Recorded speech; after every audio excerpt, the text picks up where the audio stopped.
بسم اللہ الرحمن الرحیم۔ واللاتی، اللاتی کی جمع ہے اللاتی۔ اللاتی وہ ایک مؤنث، وہ ایک عورت، اللاتی وہ سب مؤنث جو۔ واللاتی یاتینا، یاتینا اتایاتی کا ایک مطلب ہوتا ہے آنا، پہنچنا۔ اگر اس کے ساتھ کوئی اسم امیجیٹ آ جائے اتل امرا، تو پھر اس کا مطلب ہوتا ہے کسی کام کو سر انجام دینا۔ اور اگر وہ اسم جو ہے کسی برائی کی نیچر کا ہو، جرم ہو، تو پھر اس کا مطلب ہوتا ہے ارتکاب کرنا۔ تو یاتین الفاحشہ، اور وہ جو ارتکاب کریں بدکاری کا، من نسائکم تمہاری عورتوں میں سے۔ فاستشہدوا، شہیدہ کا مطلب ہوتا ہے اس نے گواہی دی، استشہدہ کا مطلب ہوتا ہے اس نے گواہی کے لیے طلب کیا۔ تو یہ الف سین اور تے جب لگتا ہے تو اس کا مطلب ہوتا ہے کوئی چیز طلب کرنا۔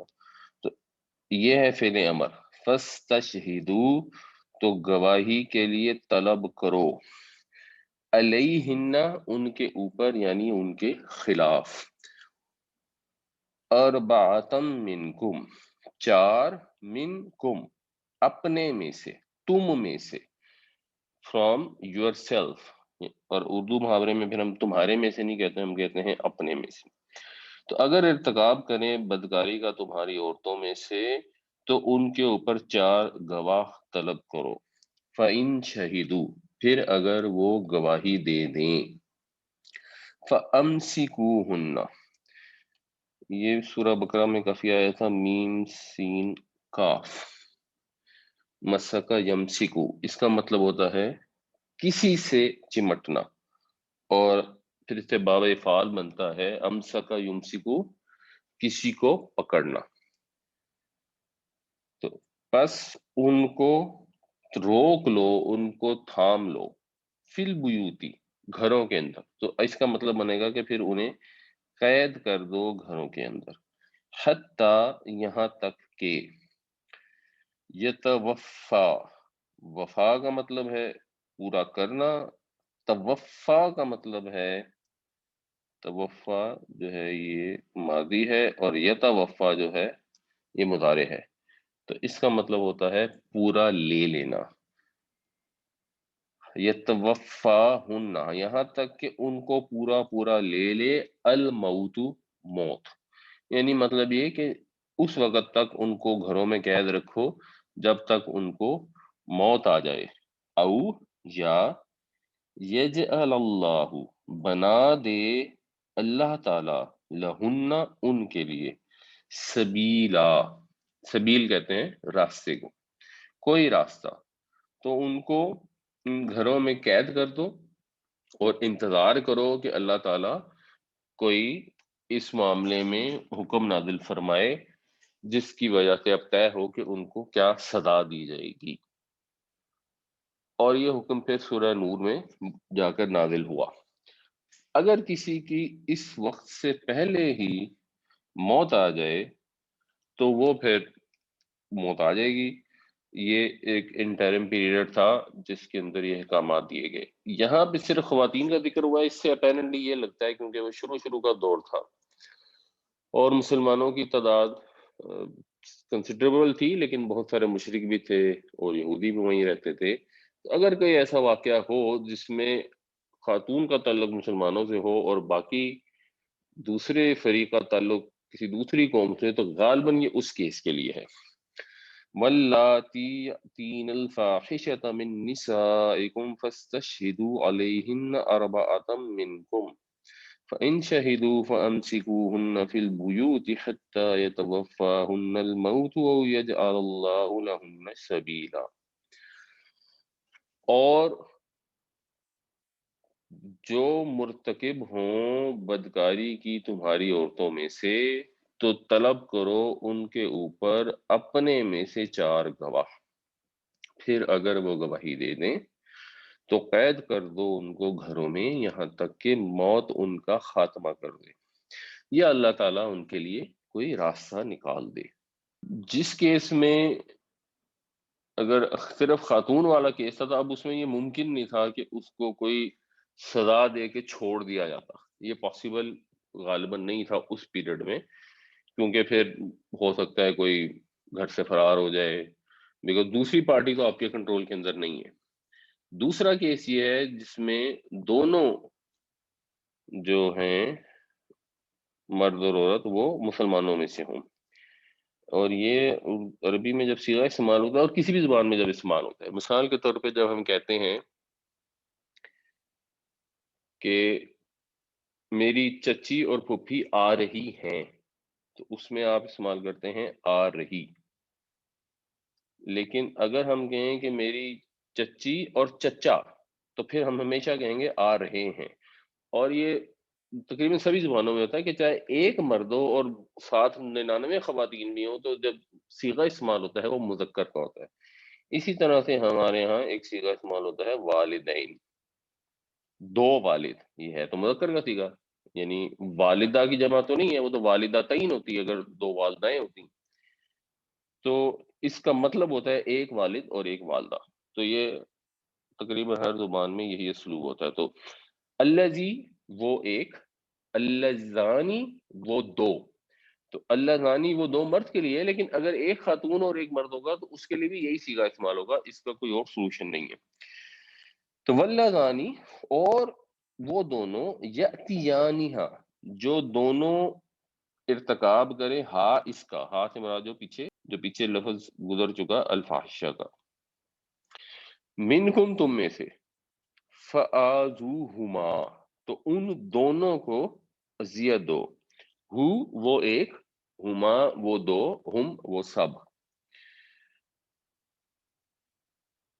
بس ان کو اذیت دو۔ اب اذیت کی یہاں ڈیٹیل نہیں ہے، یعنی اگر وہ آدمی اور خاتون دونوں مسلمانوں میں سے ہوں تو پھر ان کو کوئی سزا دی جائے، ان کو کوئی ڈانٹ ڈپٹ کی جائے، اور قید بھی کچھ عرصے کے لیے کیا جا سکتا ہے، وہ بھی ایک سزا کی سسٹم ہو سکتا ہے، بٹ ان کی اصلاح کی کوشش کی جائے۔ فَإِن تَابَا پھر اگر وہ توبہ کر لیں، وَأَصْلَحَا اور اصلاح کر لیں، یہ اب سارے جو ہے نا تثنیہ کی چیزیں ہیں، یعنی اگر اس میں الف نہ ہوتی، تابا ہوتا تو پھر ہوتا اس ایک نے توبہ کی، تابا کا مطلب ہے ان دو نے توبہ کی۔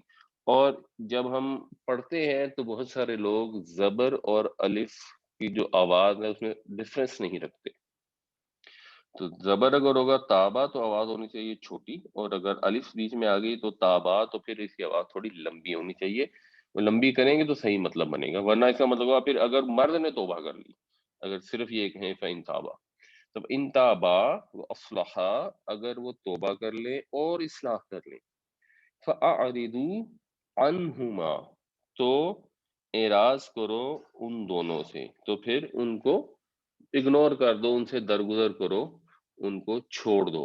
ان اللہ بے شک اللہ تعالی کانا تواب الرحیم اللہ تعالی ہے تواب، تواب جو ہے یہ مبالغے کا صیغہ ہے، تو اگر آدمی ہوگا تواب تو اس کا مطلب ہوگا اللہ تعالیٰ سے بہت زیادہ توبہ کرنے والا، اللہ تعالیٰ کے لیے جب یہ صفت آئے گی تو اس کا مطلب ہوگا بہت زیادہ توبہ قبول کرنے والا۔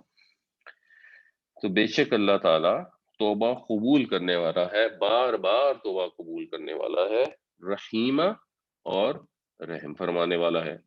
تو یہ دو کیسز ہو گئے، ایک کیس میں اگر پہلا کیس تھا جس میں خاتون کا تعلق مسلمانوں کے معاشرے تھا، اس میں صرف سزا ہوئے کہ چھوڑنے سے آپ کو مسئلہ حل نہیں ہوتا تھا، کیونکہ جو آدمی ہے اس کے عزائم کا اندازہ نہیں ہے، اس کے وسائل آپ کے کنٹرول میں نہیں ہے، وہ آپ کے سسٹم کے اندر نہیں آتا، اور اگر دونوں یہاں کیس ہو تو پھر آپ ایک ججمنٹ کر سکتے ہیں کہ ان کو اگر مار پیٹ کر کے سزا تھوڑی سی دے کے شاید یہ بات آ جائے، اور اگر وہ بات آ جائے تو پھر ان کو معاف کر دو اور پھر ان کو چھوڑ دو، اور بٹ ان کا معاملہ اللہ کے حوالے ہے، اور اللہ تعالیٰ توبہ قبول فرمانے والا ہے، رحم فرمانے والا ہے۔ واللذان یأتیانہا منکم فآذوہما فإن تابا وأصلحا فأعرضوا عنہما ان اللہ کان توابا رحیما۔ اور وہ دونوں جو ارتکاب کریں اس کا تم میں سے تو اذیت دو ان کو، پھر اگر وہ توبہ کر لیں اور اپنی اصلاح کر لیں تو ان کو چھوڑ دو، تو ان سے درگزر کرو، بے شک اللہ تعالی توبہ قبول کرنے والا رحم فرمانے والا ہے۔ یہاں اب غور کرنے والی ایک چیز جو ہے وہ توبہ کا کانسیپٹ ہے کہ وہ کیا ہے۔ جب بھی انسان کوئی غلط کام کرتا ہے تو اس کا جو جواب ہے، جو اس کو وہ اس کے جواب میں اپنی طرف سے عذر پیش کرتا ہے، اس عذر کی تین ہی صورتیں ہو سکتی ہیں۔ پہلی صورت یہ ہو سکتی ہے کہ وہ عذر کنندہ اپنے جرم کا انکار کرتے کہ جی میں نے تو غلط کام کیا ہی نہیں۔ یہ ہوتا ہے، بہت سے ہم غلط کام کرتے ہیں اور دنیا والوں کے سامنے ماننے سے انکار کر دیتے ہیں۔ دوسری صورت یہ ہے کہ وہ اس کو جسٹیفائی کرنا شروع کر دیتے ہیں۔ اگر وہ بابڈا والے آئے ہیں، لیسکو والے آپ کے گھر میں میٹر کا مسئلہ ہو گیا اور اب آپ سے رشوت مانگ رہے ہیں، تو وہ آپ سے یہ نہیں کہیں گے رشوت، وہ کہیں گے چائے پانی دے دو۔ پھر آپ اگر کہیں کچھ ذرا جزبوط ہوں گے تو آگے سے کہیں گے نہیں ہم تو کوئی رشوت تو نہیں مانگ رہے، ہم تو اپنا حق مانگ رہے ہیں، دیکھیں ہم نے اتنی محنت کیا، 2 گھنٹے سے ہم لگے ہوئے تھے، یہ وہ فلاں۔ یا وہ جسٹیفائی کریں گے کہ جی ہم بس پولیس میں جاب کرتے ہیں تو تنخواہ بہت کم ہے، ڈیوٹی بہت زیادہ ہے، اتنے بچے ہیں، گزارا نہیں ہوتا۔ تو یہ طریقہ ہوتا ہے۔ اور تیسری صورت یہ ہوتی ہے کہ انسان اپنے جرم کا اعتراف کرے، اپنی غلطی کو مان لے اور یہ وعدہ کرے کہ جی آئندہ میں یہ کام نہیں کروں گا، یہ مجھ سے غلطی ہوئی ہے۔ اور اس کے علاوہ عذر کی کوئی صورت نہیں ہو سکتی، اس کے علاوہ تو یہ صورت ہو سکتی ہے کہ آدمی بہت ڈھیٹ اور ہو گئے جو میں نے کیا اچھا کیا، بٹ اس جو تیسری صورت ہے اس کو توبہ کہا جاتا ہے۔ لیکن یہ توبہ انسانوں کے سامنے تو ہو نہیں رہی، یہ توبہ تو ہو رہی ہے اللہ تعالیٰ کے سامنے۔ توبہ کا مطلب ہے پلٹنا، تو انسان پلٹتا ہے، اپنے غلط کام کرنے سے باز آتا ہے اور پلٹ کر اپنے رب کی طرف رجوع کرتا ہے، اور پھر رب اگر اس پہ پلٹ کر مہربان ہوتا ہے تو اس کو بھی توبہ ہی کہا جاتا ہے، لیکن وہ تواب پھر وہ اللہ تعالیٰ کے لیے جب استعمال ہوتا ہے تو ہم اس کا ترجمہ کرتے ہیں توبہ قبول کرنا۔ تو جب وہ پلٹتا ہے تو اس پلٹنے کے لیے کچھ شرائط ہیں۔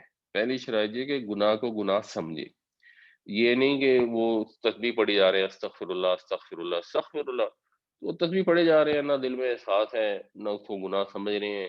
ایک جنرل ہمیں کلمہ سکھا دیا استغفر اللہ ربی من کل ذنب واتوب الیہ، اللہ میں اپنے سارے گناہوں سے توبہ کرتا ہوں تو اور اس سے معافی چاہتا ہوں، تو وہ ٹھیک ہے، وہ ایک ظاہر ہے وہ حدیثوں سے کلمات آئے ہیں، لیکن ہم اول تو اس کا مطلب ہی نہیں آتا ہوتا، اور مطلب اگر آ بھی جاتا ہے تو کیونکہ رٹے کی طرح پڑھ رہے ہوتے ہیں تو اس کے اندر وہ احساس کہیں موجود نہیں ہوتا کہ ہم کر کیا رہے ہیں، ہم بس استغفر اللہ کی تسبیح پڑھتے ہیں کہ اس سے ثواب ہو جائے گا، سارے گناہ معاف ہوں گے۔ نہیں، جو گناہ ہے اسپیسیفک اس کو گناہ سمجھیں اور چھوڑ دیں، اس کو ترک کر دیں، اور اندر شدید شرمندگی ہو اپنی کوتاہی کے اوپر، اور پکا ارادہ ہو کہ اب میں نے یہ کام نہیں کرنا۔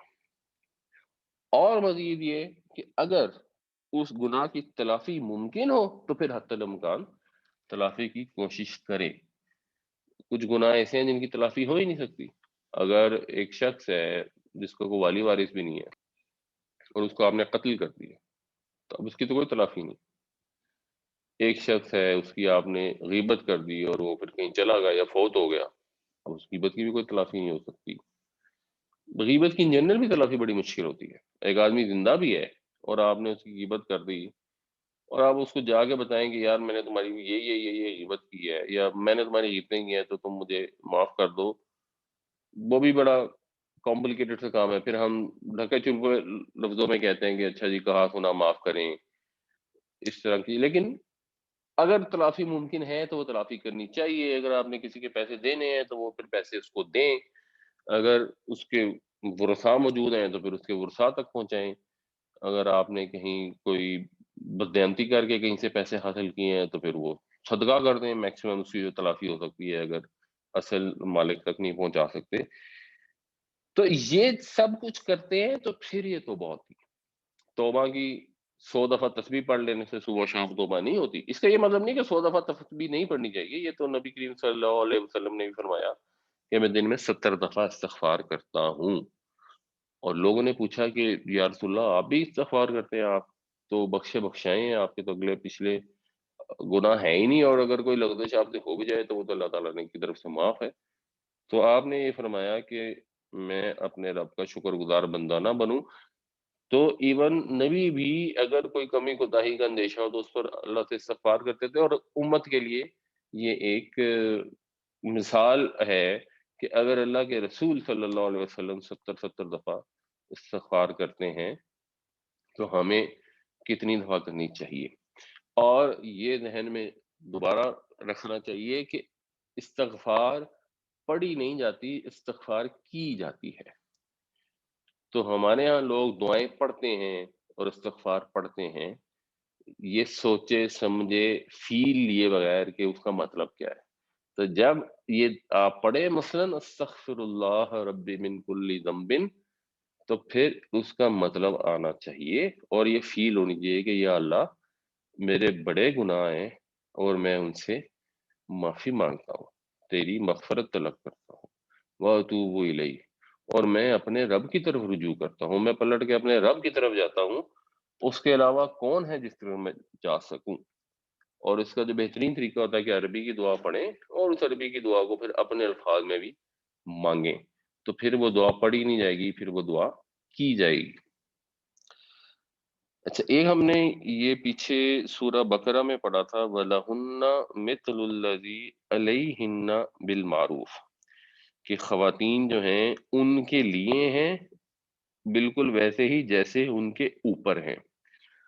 تو لام جب آئے گا تو اس کا مطلب ہوتا ہے حقوق، کہ ان کے حقوق ہیں ایسے جیسے ان کے اوپر ہیں فرائض. ان کے لیے حقوق ہیں جیسے ان کے اوپر حقوق قائم ہوتے ہیں. تو علا کا لفظ جو پیچھے بھی آیا تھا وہاں گواہی کے لیے آتا تو وہاں پہ بھی اس کا مطلب تھا خلاف، یہاں پہ اس کا مطلب ہے ذمے، فرض کے طور پہ.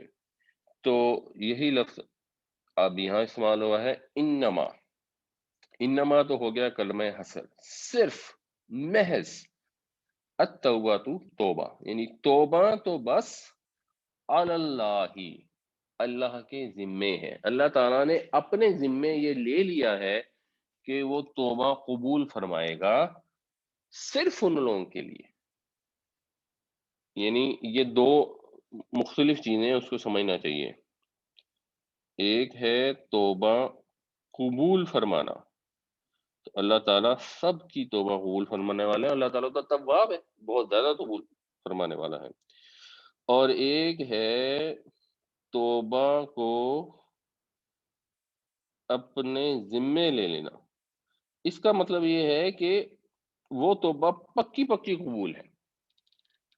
ایک توبہ ہم نے کی، اب ہمیں پتہ نہیں وہ قبول ہے کہ نہیں ہے، اور ایک توبہ اللہ تعالیٰ یہاں بیان فرما رہے ہیں کہ وہ پکی قبول ہے.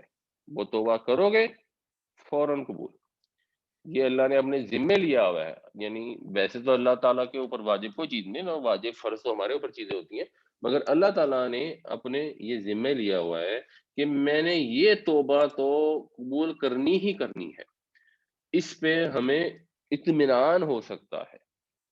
باقی جو توبہ ہوگی اس کے اوپر ہم امید رکھیں گے، اس پہ ہمیں اطمینان ہوگا کہ میری توبہ قبول ہو گئی.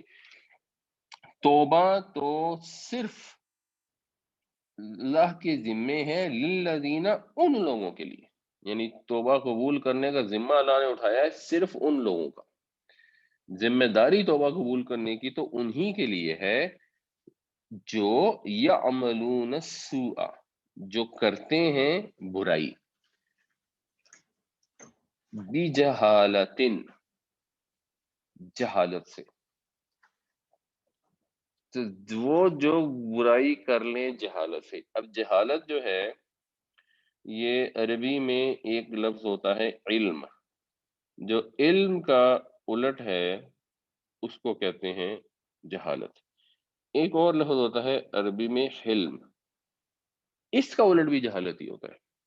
حلم کا مطلب ہوتا ہے بردباری، برداشت، کسی چیز کو کنٹرول کر لینا. اور اس کا الٹ جب جہالت ہوگا تو اس کا مطلب ہوگا جذبات سے مغلوب ہو جانا، اپنے آپ کے اوپر قابو نہ رکھ پانا۔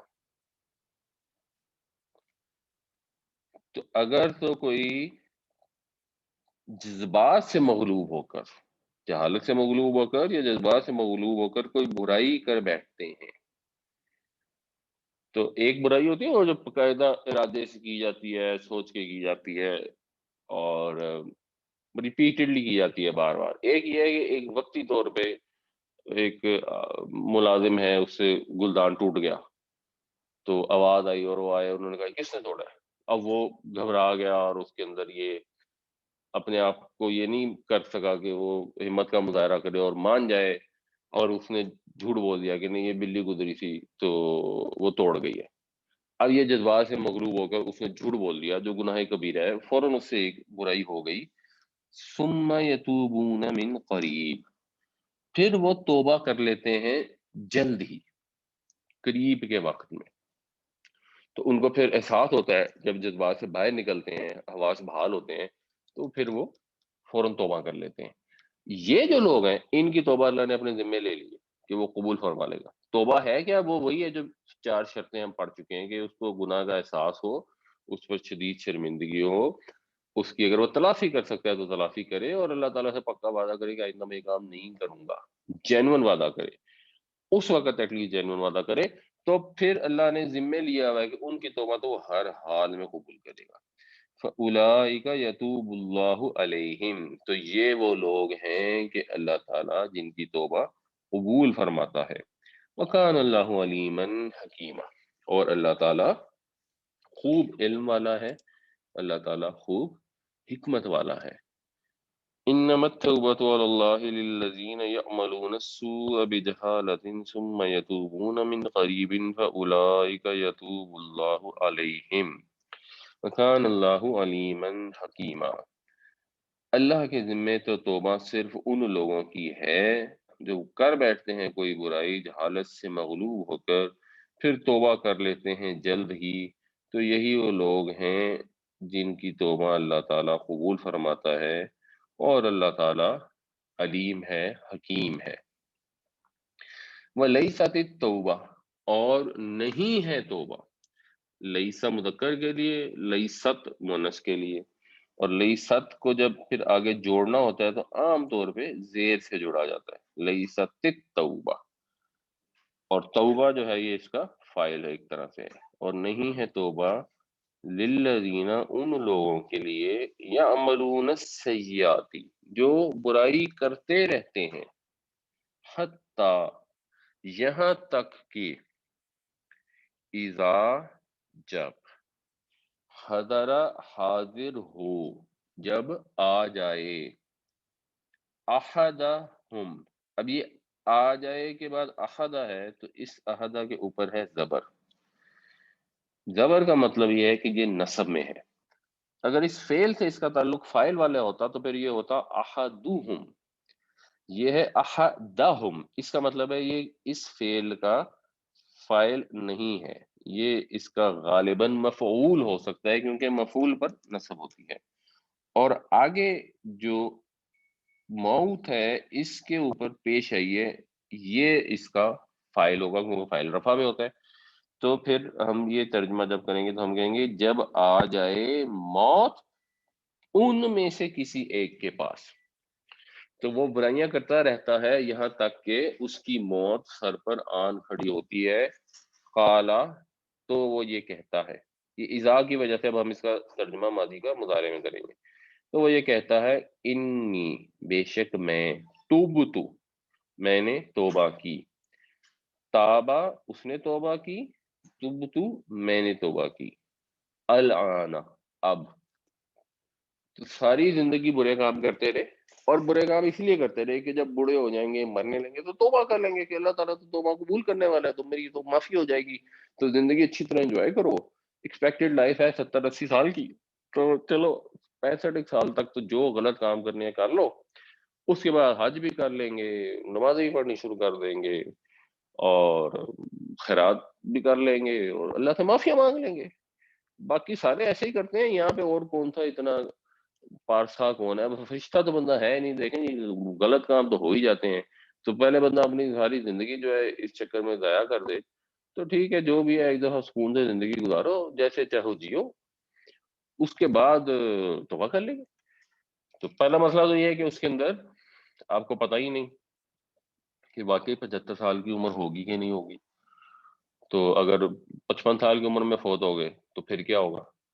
دوسرا مسئلہ یہ ہے کہ اس توبہ کی کوئی گارنٹی نہیں ہے، گارنٹی اللہ تعالیٰ نے اس توبہ کی دی ہے کہ جو توبہ کی اور قریب کے وقت میں اس غلط کام کرنے کے بعد اس پہ توبہ کی جائے گی، تو اس پہ تو اللہ تعالیٰ نے گارنٹی دے دی ہے کہ وہ تو اللہ تعالیٰ ضرور معاف فرما دے گا۔ اس توبہ کی گارنٹی نہیں ہے کہ ساری زندگی برے کام کرتے رہے، جب موت آ گئی تو کہا کہ اب میں توبہ کرتا ہوں۔ وَلَلَّذِينَ يَمُوتُونَ، اور نہ ان لوگوں کے لیے جو مر جاتے ہیں، وہ ہم کفار، اور وہ کافر ہیں، یعنی جو کفر پر ہی مر جاتے ہیں۔ اور کفر میں مر جانے کا مطلب یہاں نان مسلم نہیں ہے، کفر کے پر مر جانے کا مطلب ہے حق کا انکار کرنا، اور حق کا انکار مسلمان بھی کرتے ہیں، نان مسلم بھی کرتے ہیں۔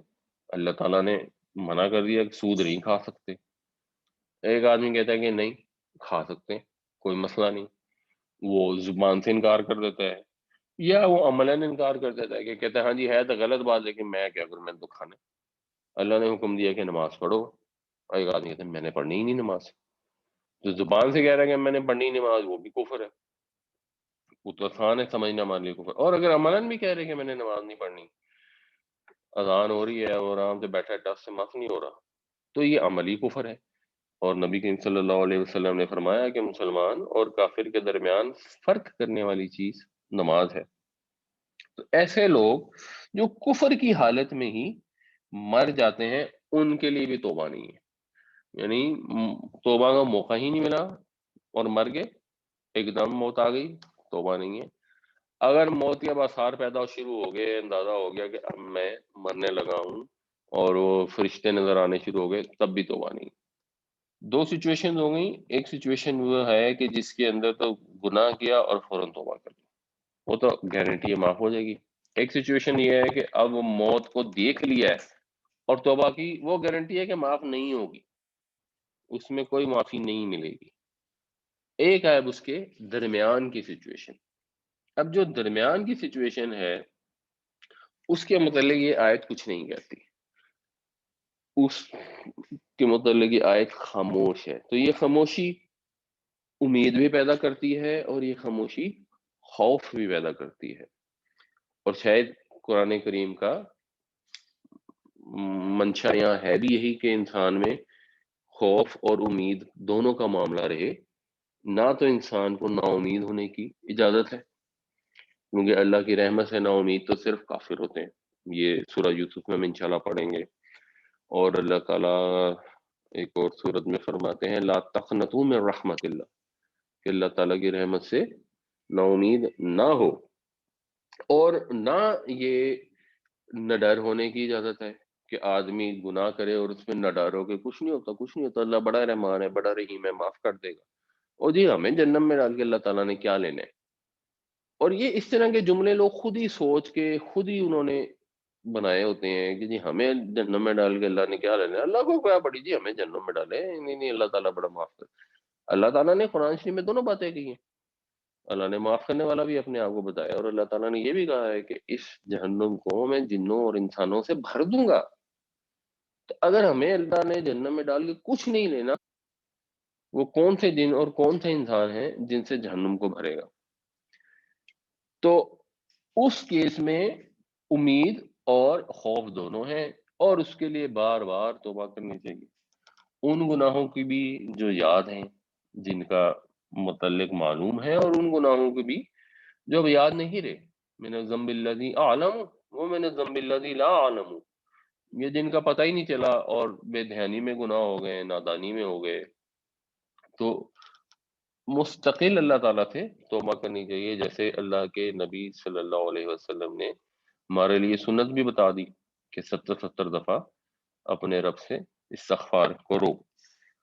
اور جب وہ کرتے ہیں تو پھر امید رکھنی چاہیے، یعنی پھر تھوڑی سی اگر آدمی گناہ پکا پکا چھوڑ دے، اس پہ شرمندگی اور اللہ سے توبہ رکھے، پھر امید کا عنصر ذرا غالب اس لیے ہو جاتا ہے کہ پھر اللہ تعالیٰ، ہاں، پھر اللہ کے رحمت سے امید رکھنی چاہیے۔ اور نبی کریم صلی اللہ علیہ وسلم نے جو شفاعت فرمانی ہے، شاید وہ ایسے لوگوں کے لیے اللہ تعالیٰ کہیں گے یہ آپ شفاعت کر دیں کہ انہوں نے بہت عرصہ انجوائے کرنے کے بعد توبہ کی ہے، تو ان کی معافی کی گارنٹی تو نہیں ہے، لیکن انہوں نے توبہ کر لی ہے اور گڑ گڑاتے رہے ہیں اور مجھ سے معافیاں مانگتے رہے ہیں، اے اللہ کے رسول آپ ان کے لیے سفارش کر دیں تاکہ میں ان کو معاف کر دوں۔ اولئک اعتدنا لهم عذابا علیما، یہ وہ لوگ ہیں، اعتدنا ہم نے تیار کر رکھا ہے، اتدا یا اتودو کا مطلب ہوتا ہے تیار ہونا، پھر اس سے باب افعال بنا اعتدا یعتدو، تیار کرنا، تو ہم نے تیار کر رکھا ہے ان کے لیے عذاباً علیما، دردناک عذاب۔ وہ لوگ جو حالت انکار میں ہی برائیوں پہ کاربند رہتے ہی دنیا سے گزر گئے، ان کے لیے دردناک عذاب تیار ہے جنہوں نے توبہ نہیں کی۔ توبہ کرنی ضروری ہے، اور اگر توبہ کر لیں گے تو چاہے شرک بھی کیا ہوگا اس کی توبہ کر لیں گے، جیسے نبی کریم صلی اللہ علیہ وسلم کے صحابہ تھے تو وہ رضی اللہ عنہم ہو گئے۔ تو اگر نہیں توبہ کریں گے تو پھر یہ خود ہی اپنے آپ کو تسلیاں اور جھوٹے سپنے نہ دکھائیں کہ جی کچھ نہیں ہوتا، کچھ نہیں ہوتا، اللہ تعالیٰ معاف کرنے والا ہے۔ اللہ تعالیٰ معاف کرنے والا بھی ہے، اور اللہ تعالیٰ نے دردناک عذاب بھی تیار کر کے رکھا ہے، تو اس کی معافی سے امید بھی رکھیں اور اس کے عذاب سے خوف بھی رکھیں۔ وَلَيْسَتِ التَّوْبَةُ لِلَّذِينَ يَعْمَلُونَ السَّيِّئَاتِ حَتَّى إِذَا حَضَرَ أَحَدَهُمُ الْمَوْتُ قَالَ إِنِّي تُبْتُ الْآنَ وَلَا الَّذِينَ يَمُوتُونَ وَهُمْ كُفَّارٌ أُولَئِكَ أَعْتَدْنَا لَهُمْ عَذَابًا أَلِيمًا۔ کوشش کیا کریں تھوڑا بہت یہ عذاب کی جو عین ہے، اس میں عین کی آواز نکالنے کی کوشش کریں، الف کو سادہ پڑھنے کی کوشش کریں۔ یہ اعتدنا جو ہے اس کی نون کی آواز تھوڑی لمبی کریں، بیکاز اس میں الف ہے، اگر آپ لمبی نہیں کریں گے تو اس کا مطلب ہو جاتا ہے اعتدنا، اور اعتدنا جو ہے اس کا مطلب ہوتا ہے ان عورتوں نے تیار کیا۔ اعتدنا کا مطلب ہے ہم نے تیار کیا، اعتدنا ان سب مؤنث نے تیار کیا، تو اس کے اندر ڈفرینشیٹ ضرور کیا کریں۔ اور نہیں ہے توبہ ان لوگوں کی جو برائیاں کرتے رہے یہاں تک کہ آ گئی ان میں سے کسی کی موت، تو وہ کہنے لگا کہ بے شک اب میں نے توبہ کر لی۔ اور نہ ہی ان کی ہے توبہ جو مر گئے اس حال میں کہ وہ کافر تھے، یہی وہ لوگ ہیں جن کے لیے تیار کر رکھا ہے ہم نے دردناک عذاب۔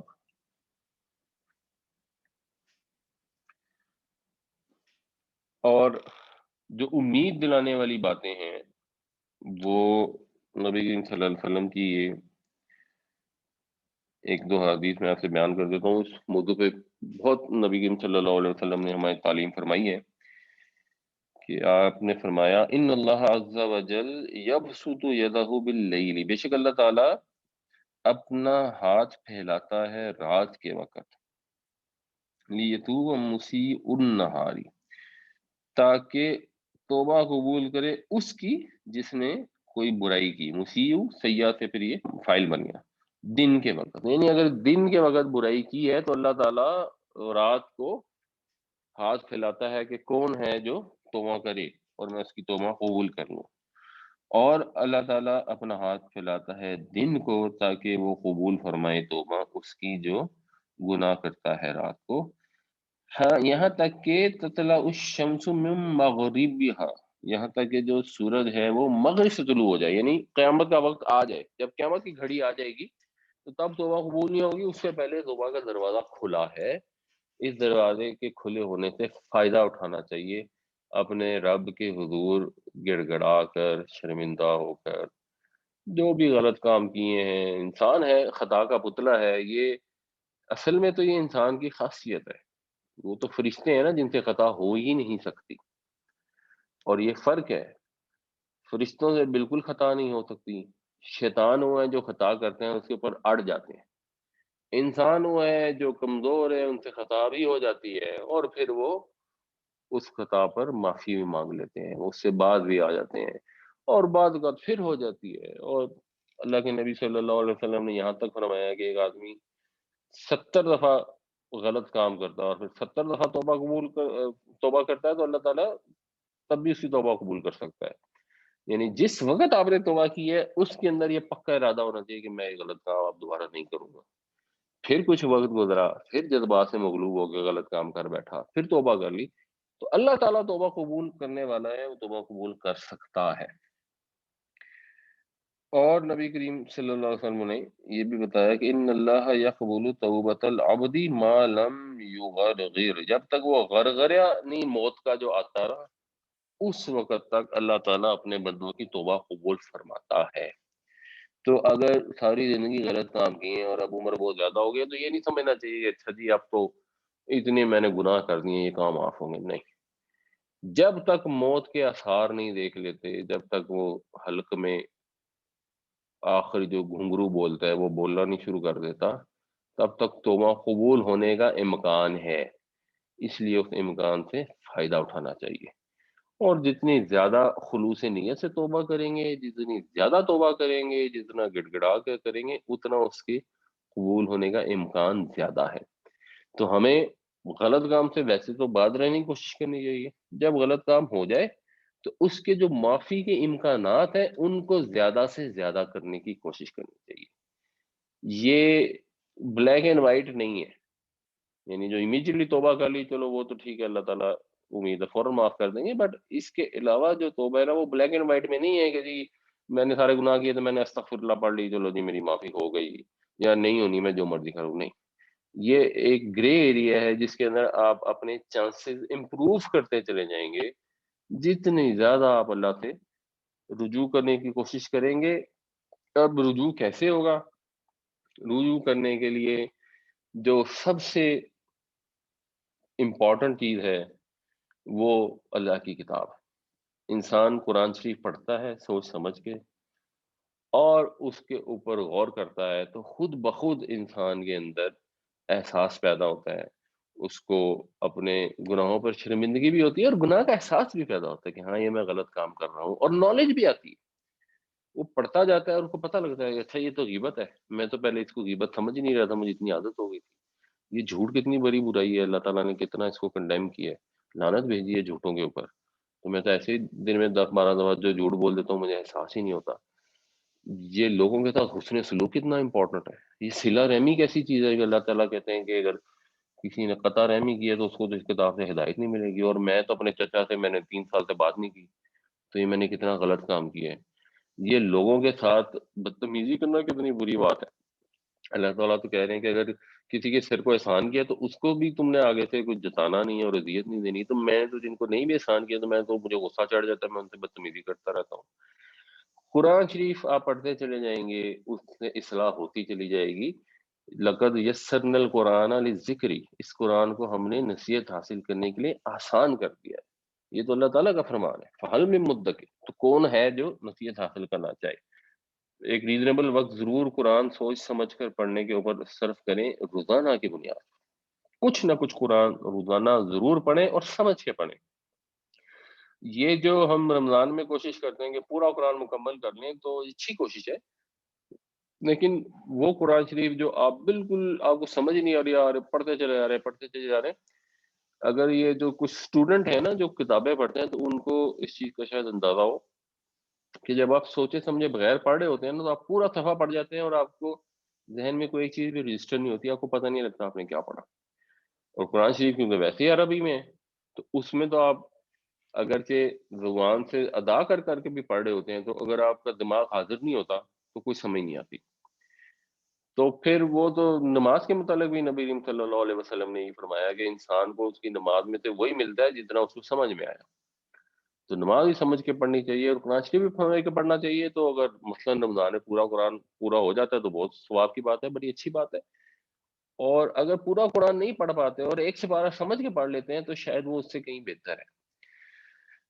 تو قرآن پڑھیں، سمجھیں، اللہ کو یاد رکھیں، نماز کی پابندی کریں اور اپنے آپ کو ہر وقت چیک کرتے رہیں. انسان گناہوں سے ایک دن میں باز نہیں آ جاتا، نہ انسان گناہ پہ ایک دن میں آمادہ ہو جاتا ہے. اگر یہ بدکاری کا مثلا ذکر ہو رہا ہے تو یہ نہیں ہوتا کہ جنرلی کہ ایک آدمی سے ایک دم بدکاری کا صدور ہو جائے. آہستہ آہستہ آہستہ آہستہ انسان کو شیطان گھیرتا ہے اور انسان اس کے چنگل میں پھنستا چلا جاتا ہے اور ایک وقت لگتا ہے جب ایکسٹریم موقع تک پہنچ جاتا ہے. اسی طرح جب آپ نے برے کام سے باہر آنا ہے اس میں بھی آپ نے آپ کو ٹرین کرنا پڑتا ہے. تو ٹھیک ہے، پکا ارادہ کر لیا، سارا کچھ کر لیا، اب آپ نے آپ کو ٹرین کرنا ہے، چیک کرنا ہے. جیسے لوگ سگریٹ چھوڑتے ہیں، اگر کوئی ایک دم چھوڑ دے اور اس میں اتنی قوت ارادی ہو تو بڑی اچھی بات ہے، مگر ورنہ یہ ہے کہ پھر وہ تھوڑی تھوڑی کر کے چھوڑتے چلے جاتے ہیں. اس ڈائریکشن میں جانا چاہیے، اللہ سے پھر دعا بھی مانگنی چاہیے، اللہ سے مدد بھی مانگنی چاہیے کہ اللہ تعالیٰ معاف کرے اور ہیلپ کرے توبہ کرنے میں، گناہ سے باز آنے میں. اور اللہ تعالیٰ تواب بھی ہے اور رحیم بھی ہے، رحم بھی فرمائے گا اور انشاءاللہ توبہ قبول بھی فرمائے گا. یا ایہا الذین آمنو، اے ایمان والو، لا یحل لکم، نہیں حلال ہے تمہارے لیے، نہیں جائز ہے تمہارے لیے، ان ترثو، یہ ورثہ یرثو وارث ہونا، کہ تم وارث بن جاؤ، النساء عورتوں کے، کرہن، کرہ یکرہ کا مطلب ہوتا ہے برا ہونا. برا ہونا جو ہے وہ ہوتی ہے راحت، اور ایک چیز ہوتی ہے کرہن یا کرہن، یہ دونوں ایکچولی استعمال ہوتے ہیں اور یہ ہوتے ہیں کریہ یکرہو سے. اس کا مطلب ہوتا ہے برا سمجھنا. بہرحال یہاں پہ جب اس کا استعمال ہوا ہے ناؤن، تو یہ ناؤن ہے برا سمجھتے، یعنی زبردستی سے مراد ہے کہ ان کے لیے یہ ناپسندیدہ ہو، وہ اس کو برا سمجھیں اور تم ان کے وارث بن جاؤ. تو جبر کر کے، زبردستی ان کے وارث مت بنو عورتوں کے. یہ عربوں کے ہاں یہ پرابلم تھی کہ عورت کی تو کوئی حیثیت ہی نہیں تھی، عورت کو تو ایسے ٹریٹ کرتے تھے جیسے ہم بھینس بکری کو ٹریٹ کرتے ہیں. تو کسی عورت کا شوہر جب مر جاتا تو اس کے جو ورثات تھے وہ اپنی منمانی کرتے تھے، دل چاہتا تھا تو عورت سے نکاح کر لیتے تھے، کسی اور کے ساتھ کرا دیتے تھے، اور اگر نہیں کرانا ہوتا تو اس کو قید کر کے رکھتے تھے، اور تاکہ اگر اس کو مطلب کو اگر حق مہر ہے یا کوئی مال متا اس کے پاس ہے تو وہ دے کے اپنی جان چھڑائے، ورنہ اس کو قید رکھتے تھے. کیونکہ ایک طرح سے کنٹرول ان کا سمجھا جاتا تھا، جیسے یہ ہندوؤں میں آج بھی ہوتا ہے، جو کٹر ہندوؤں کے علاقے ہیں اس میں عورت کا شوہر مر جائے تو اب اس کی تو کوئی حیثیت نہیں ہے، یا تو اس کے ساتھ ہی اس کو جلا کر مار دیں گے. وہ تو انگریز آئے ہیں تو انہوں نے پھر قانون سازی کر کے اس کو ختم کیا ہے. اور یا اس کی حیثیت یہی ہوگی کہ وہ نہ تو اچھے کپڑے پہن سکتی ہے، نہ اچھا کھانا کھا سکتی ہے، نہ پاؤں میں جوتا پہن سکتی ہے، اور بس اس کا کام یہی جائے کسی جاگیردار کی بیوی ہوگی تو اس کا کام یہ ہے کہ وہ گھر کی صفائیاں کرتی رہے گی. تو یہ ظلم و ستم کرتے تھے، اور قرآن نے اس چیز کو کریکٹ فرمایا. اور قرآن آج کے دور میں شاید لوگ کو سمجھ نہ آ سکے، اس زمانے کی سچویشن کو امیجن کریں اور کیسے قرآن شریف نے یکدم آ کے عورتوں کا سٹیٹس بحال کیا اور کلیئر الفاظ میں مسلمانوں کو بتایا ہے کہ تمہارے لیے یہ جائز نہیں ہے کہ تم عورتوں کے زبردستی وارث بن جاؤ.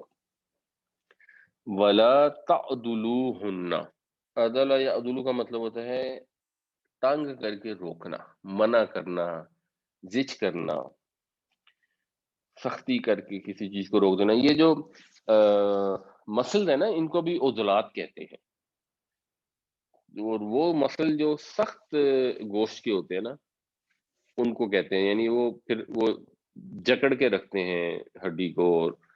تو اسی سے یہ لفظ ہے کہ ان کو روک کے رکھنا کسی کو، اور جکڑ کے، زچ کر کے، تنگ کر کے روکنا. تو ولا تعدلوہن، اور مت ان کو تنگ کرو، مت ان کو روک کے رکھو، لتذہبوا، لی تاکہ ذہبا وہ گیا، یذہبو وہ جاتا ہے، تذہبو تم جاؤ، یعنی تذہبونا تم سب جاتے ہو، لام زیر لی سے وہ ہو گیا فعل امر، تاکہ تم جاؤ، ببعدی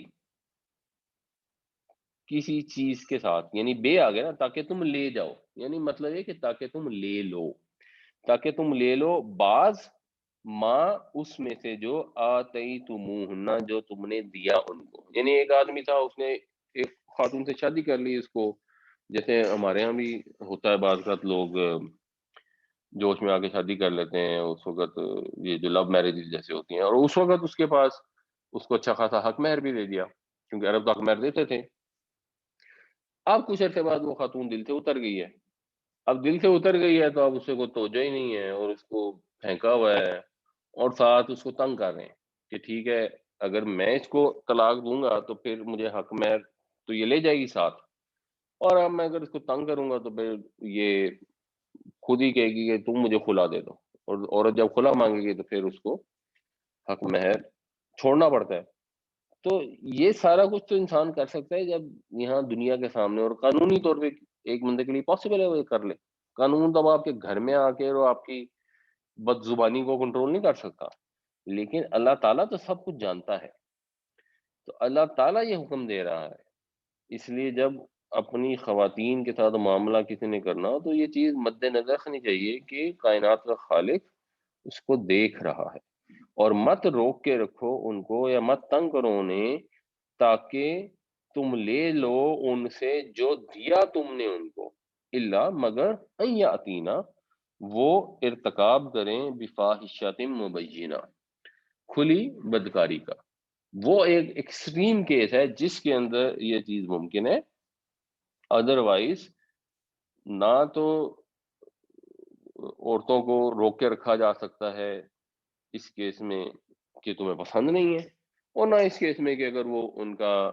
شوہر فوت ہو گیا اور اب وہ تم ان کے وارث بن گئے ہو تو ان کو تم کسی طریقے سے روک کے رکھ سکتے ہو۔ جو کھلی بدکاری کا ارتکاب کریں گے تو اس کے لیے اللہ تعالیٰ نے خود پیچھے انسٹرکشن دی ہے کہ ہاں ان کو تم قید کر لو، وہ کیس ڈفرنٹ ہے۔ یا ایھا الذین آمنوا لا یحل لکم ان ترثوا النساء کرہا ولا تعضلوهن لتذهبوا ببعض ما آتيتموهن إلا أن يأتين بفاحشة مبينة، اے ایمان والو تمہارے لیے جائز نہیں ہے یہ بات کہ تم وارث بن جاؤ عورتوں کے زبردستی، اور نہ یہ بات جائز ہے کہ تم تنگ کرو انہیں تاکہ لے سکو ان سے بعض اس میں سے جو تم نے دیا انہیں، سوائے اس صورت کے کہ وہ کسی کھلی بدکاری کے مرتکب ہوئی ہوں۔ وعاشروہن اور معاشرت کرو ان کے ساتھ، بالمعروفی بھلے طریقے سے، تو یہ عشر ویسے 10 کو کہتے ہیں نا، تو 10 ایک کامل عدد ہے، تو باپ کے جو رشتہ دار ہوتے ہیں نا ان کے لیے یہ استعمال ہوتا ہے، اور اس سے معاشرہ بنتا ہے بیسیکلی، جب آپ کی تعداد 9 سے بڑھ کے 10 پہ پہنچ جاتی ہے تو کہتے ہیں معاشرہ بن گیا، جس میں آپ پھر مل جل کر رہتے ہیں۔ تو یہاں اس فعل کا مطلب ہے کہ ان کے ساتھ جو خانگی زندگی گزارنی ہے، وہ برتاؤ کرنا ہے، طور طریقہ جو ہے تو ان کے ساتھ برتاؤ کرو بالمعروف بھلے طریقے سے، اچھے طریقے سے۔ معروف وہ چیز ہوتی ہے جس کو انسان پہچان لیتا ہے، عرفان جو ہے یہ ہے پہچان، عرف جیسے ہم کہتے ہیں کہ فلاں عرف فلاں، یعنی جس نام پہ وہ پہچانا جاتا ہے۔ تو نیکی بھلائی ایسی چیز ہے جس کو انسان کی فطرت پہچانتی ہے، تو ہر بھلائی کے کام کو معروف کہا جاتا ہے، اور ہر برائی کے کام کو منکر کہا جاتا ہے، کیونکہ اس کو فطرت انسانی انکار کرتی ہے، اس کو پہچاننے سے انکار کر دیتی ہے، تو منکر کا مطلب ایسے اجنبی بھی ہوتا ہے۔ تو ان کے ساتھ برتاؤ کرو بھلے طریقے سے، فا پس ان اگر کرہتموہن اگر تم ناپسند کرو انہیں، یہ بھی پیچھے گزر چکا ہے جہاں کرہن آیا تھا، اور یہاں صرف نوٹ کرنے والی چیز ہے کہ ایکچولی یہ لفظ ہے کریہا، اس نے ناپسند کیا، کرہ تم کا مطلب ہے تم نے ناپسند کیا، یہ اس کے اوپر جزم ہے۔ اب جب اس کو آگے جوڑنا ہے ہننا کے ساتھ کہ تم ناپسند کرو انہیں، تو پھر کرہ تم ہننا جو ہے نا، اس پہ تو زبان اٹکتی ہے تو اس میں پھر ایک واو ڈال کے فلو ڈال دیتے ہیں، جیسے ہماری زبان میں بھی بہت سارے الفاظ میں ہوتے ہیں۔ تو کرہ تم ہننا، اگر تم ناپسند کرو انہیں، فَعَسَىٰ، تو امید ہے، ممکن ہے۔ اور یہ عصا کا لفظ جب اللہ تعالیٰ استعمال فرماتے ہیں تو اس میں ایک طرح کا وعدہ، ایک طرح کی خوشخبری بھی موجود ہوتی ہے۔ تو بہت ممکن ہے ان کہ تکرہ تم ناپسند کرو شیئن کسی چیز کو، وَيَجْعَلَ اللَّهُ فِيهِ خَيْرًا كَثِيرًا، اور اللہ تعالیٰ بنا دے اس میں بڑی بھلائی، اللہ تعالیٰ لے آئے اس میں کوئی بہت بڑی بہتری۔ تو یہ تو اللہ کے کام ہے۔ ایک آپ کی شادی ہو گئی اور آپ کو بیوی کی شکل اب پسند نہیں آ رہی، اور آپ کہتے ہیں کہ نہیں میری بیوی تو سانولی ہے، میں کسی گوری سے شادی کر لوں تو زیادہ اچھا ہے، تو یہ کوئی اچھا طریقہ نہیں ہے۔ یہ طلاق جو ہے یہ ناپسندیدہ ترین چیزوں میں سے ایکسٹریم ناپسندیدہ ترین چیز ہے جو حلال کی گئی ہے۔ یعنی طلاق حرام نہیں ہے ہمارے یہاں، جو عیسائیوں کے یہاں تو ریلیجیسلی تو شاید ان کے طلاق بالکل ہی حرام ہے، اور ہندوؤں میں بھی جو ان کے کٹر کانسیپٹ اس میں تو حرام ہے، ہمارے یہاں یہ نہیں ہے۔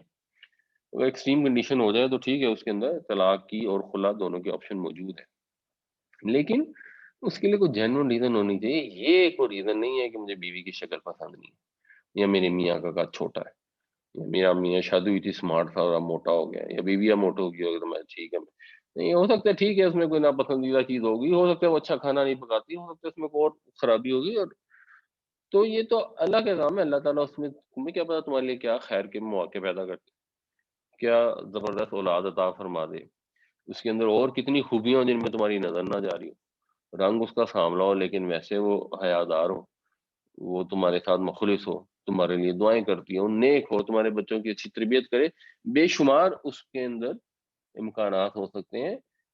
تو مومنانہ رویہ یہی ہے کہ اگر کوئی اس طرح کی جو ٹیسٹ کا کو بندے کو مسئلہ پیدا بھی ہو گیا ہے، تو اپنی بیوی سے اچھا برتاؤ کرے، بھلے طریقے سے اس کو ڈیل کرے، اور نبی کریم صلی اللہ علیہ وسلم نے فرمایا کہ تم میں سے سب سے بہتر وہ ہیں جو اپنے گھر والوں کے ساتھ اچھے ہیں، اور میں اپنے گھر والوں کے ساتھ تم میں سے سب سے زیادہ بہتر ہوں۔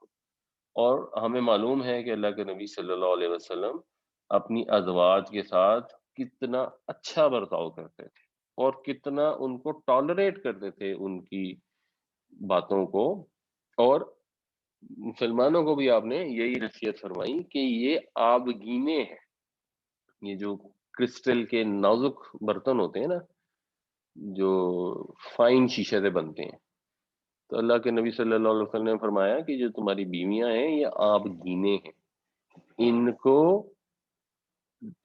کیئر سے ہینڈل کرو، ان کو ٹھیس لگی تو یہ ٹوٹ جائیں گے، تو ان کا خیال رکھو۔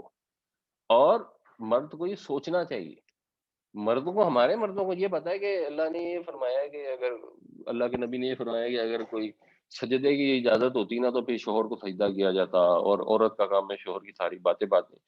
یہ جو حدیثیں ہوتی ہیں نا جس میں عورت کو نصیحتیں ہوتی ہیں، یہ عورتوں کے پڑھنے کے لیے ہوتی ہیں، ہم الٹی حدیثیں پڑھتے ہیں، ہم مرد وہ حدیثیں پڑھتے ہیں جن میں عورتوں کے فرائض بتائے جاتے ہیں، عورتیں وہ حدیثیں پڑھ لیتی ہیں جن میں مردوں کے فرائض بتائے جاتے ہیں۔ تو مردوں کو یہ سوچنا چاہیے کہ اللہ کے نبی صلی اللہ علیہ وسلم نے یہ فرمایا ہے، آپ کے حکم ماننے کا اگر اس کو کہا گیا ہے تو وہ ایک گھر کا سسٹم چلانے کے لیے، کیونکہ گھر میں ایک اتھارٹی ہونی ضروری ہے۔ اس کا یہ مطلب نہیں ہے کہ رات کے 1 بجے شوہر اٹھ کے کہے کہ چلو اب مجھے چائے بنا دو، چلو دن کے اندر نارمل ٹائم میں شوہر باہر کمانے گیا ہوا ہے، اور اگر وہ افورڈ نہیں کرتا اور انہوں نے گھر میں کوک نہیں رکھا ہوا فار انسٹنس، جو 90% 95% پاپولیشن افورڈ نہیں کر سکتی، تو کوئی بات نہیں، دن میں اگر خاتون نے کھانا پکا دیا، اگر اس کے بچوں کے لیے تو ظاہر ہے ماں ہے تو اس نے کرنا ہی ہے، بٹ اگر ملازمین کم ہیں یا نہیں ہیں اور اس نے گھر کے کام کر دیے تو اس میں ایشو نہیں ہے۔ لیکن نبی کریم صلی اللہ علیہ وسلم جب تشریف لاتے تھے تو اپنی ازواج کے ساتھ گھر کے کام میں ہاتھ بٹاتے تھے، اپنے بہت سارے کام آپ خود کر لیتے تھے. مثلاً ایک حدیث ہے کہ نبی کریم صلی اللہ علیہ وسلم حضرت فاطمہ کے گھر تشریف لے گئے، تو حضرت فاطمہ حضرت علی موجود تھے، تو آپ نے بکری کا دودھ خود دھو دیا اور بچوں کو بھی پلایا، اور حسن حسین کو، حضرت فاطمہ حضرت علی رضی اللہ عنہ کو بھی. تو وہاں یہ تو نہیں ہے کہ حضور تشریف لے گئے ہیں تو بس اب حضرت فاطمہ کی ڈیوٹی ہے کہ کیونکہ وہ خاتون ہے تو سارے گھر کے کام انہوں نے کرنے. تو ہمارے یہاں یہ بھی ایک بڑا پرابلم ہے، اگر آپ گھر آ گئے ہیں اور آپ نے اپنا سالن خود گرم کر لیا تو اس میں پرابلم کیا ہے؟ تو اپنا سالن خود گرم کر لیا، اپنے جوتے خود صاف کر لیے، ایون اپنے کپڑے اگر استری کر لیے، ٹھیک ہے نارمل حالات میں خاتون خانہ نے ارینج کیا تو اچھی بات ہے، وہ گھر کی مالکن ہے تو اس نے ایک ذمہ داری لی ہوئی ہے، دیٹ از ویری نائس. لیکن ان کے ساتھ بھلے طریقے سے حسن سلوک کرنا اپنی بیویوں کے ساتھ سب سے زیادہ ہے ضروری ہے، کیونکہ وہ بیچاریاں گھر میں ہیں، وہ اس طرح ان کے پاس اتنی فیسلٹیز نہیں ہے کہ جب دل کرے جہاں دل کرے اٹھ کے چلی جائیں، ان کے پاس اتنی اپرچونٹیز نہیں ہے کہ وہ آپ اپنی ٹھیک ہے کام کرنے گئے آپ نے بڑا اچھا کیا لیکن آپ نے کبھی دوستوں سے ملنے جانا ہے تو جب دل کرے گا اٹھ کے چلے جائیں گے، وہ تو گھر میں آپ کا بیٹھ کے انتظار کر رہی ہیں. تو ان کے ساتھ بھلے طریقے سے حسن سلوک سے پیش آؤ. وعاشروهن بالمعروف فإن كرهتموهن فعسى أن تكرهوا شيئا ويجعل الله فيه خيرا كثيرا. اور ان کے ساتھ برتاؤ کرو معقول طریقے کا، بس اگر تم ان کو ناپسند کرتے ہو تو کوئی بعید نہیں کہ تم کسی چیز کو ناپسند کرو اور اللہ تعالیٰ اس میں تمہارے لیے بہت بڑی بہتری پیدا کر دے، بہت خیر کا موقع فراہم کر دے. اور ان اگر تم اگر تم نے ارادہ کیا، اگر تم ارادہ کرو استبدالا بدل طلب کرنے کا، یعنی بدلنے کا ارادہ کرو، اگر تم بدلنا چاہو زوجن بیوی کو مکان زوجن بیوی کی جگہ، یعنی اگر تم ایک بیوی کی جگہ دوسری بیوی بدلنا چاہو، ایک ہو گئی یہ سچویشن اور تو ایکسٹریم کیس آ گیا.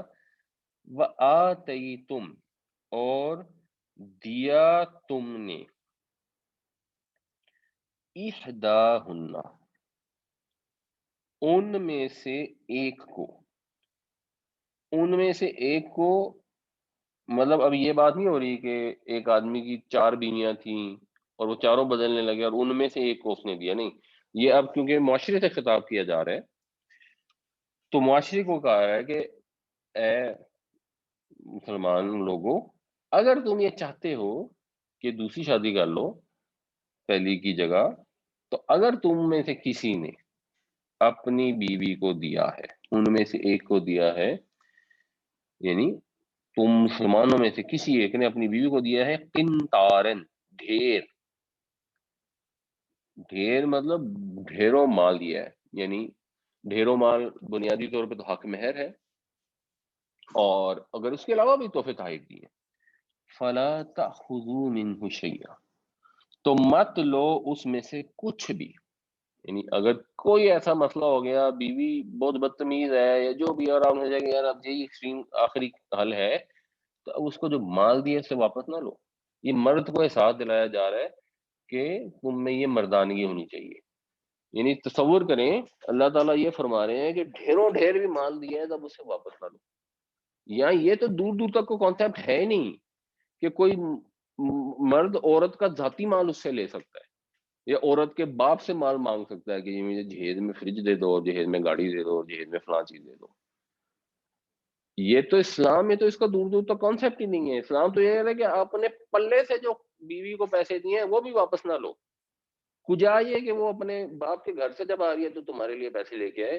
اس طرح سے ہندوؤں والا سسٹم ہے اور اللہ معاف کرے ہمارے معاشرے میں رائج ہے، اور لوگ بڑی فخریہ کارنامہ کہتے ہیں ہاں جی ہم نے بھی دیا تھا تو اب وہ بھی دے رہے ہیں. تو بس ٹھیک بھائی، آپ نے دیا تھا آپ کی مجبوری تھی تو وہ تو ہو گیا آپ مجبور، اس میں تو ظاہر ہے آپ سے مواخذہ نہیں ہے.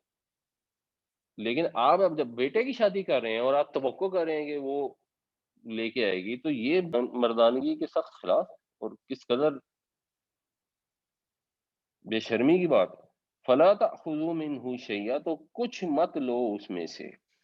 اتأخذونه بہتانا کیا تم چاہتے ہو کہ لو اس کو بہتان لگا کر. یعنی حق مہر اگر کسی نے واپس لینا ہے تو پھر تو یہی طریقہ ہے نا جو پیچھے آیا ہے کہ اپنی بیوی پہ بہتان لگا دے پھر کہ یہ اس نے کوئی بدکاری کی ہے، وہ اسم مبینہ، اور کھلی ہوئی حق تلفی کر کے، کھلا گناہ کر کے، اسم ویسے کہتے ہیں حق تلفی کرنے کو، اور گناہ بھی حق تلفی ہوتی ہے کیونکہ اللہ تعالیٰ کے حقوق ہیں کہ ہم اس کی فرما برداری کریں، تو اگر ہم کسی بھی چیز میں فرما برداری نہیں کرتے تو ہم اس حق کو تلف کرتے ہیں۔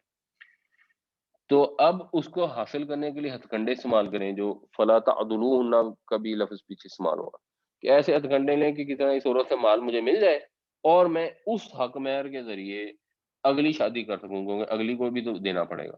وَإِنْ أَرَدْتُمُ اسْتِبْدَالَ زَوْجٍ مَّكَانَ زَوْجٍ وَآتَيْتُمْ إِحْدَاهُنَّ قِنطَارًا فَلَا تَأْخُذُوا مِنْهُ شَيْئًا أَتَأْخُذُونَهُ بُهْتَانًا وَإِثْمًا مُّبِينًا۔ اور اگر تم بدلنا چاہو ایک بیوی کی جگہ دوسری بیوی اور تم نے دے رکھا ہو ایک کو ڈھیروں مال، تو اس میں سے کچھ بھی نہ لو، کیا تم بہتان لگا کر اور کھلی ہوئی حق تلفی کر کے اس کو لوگے؟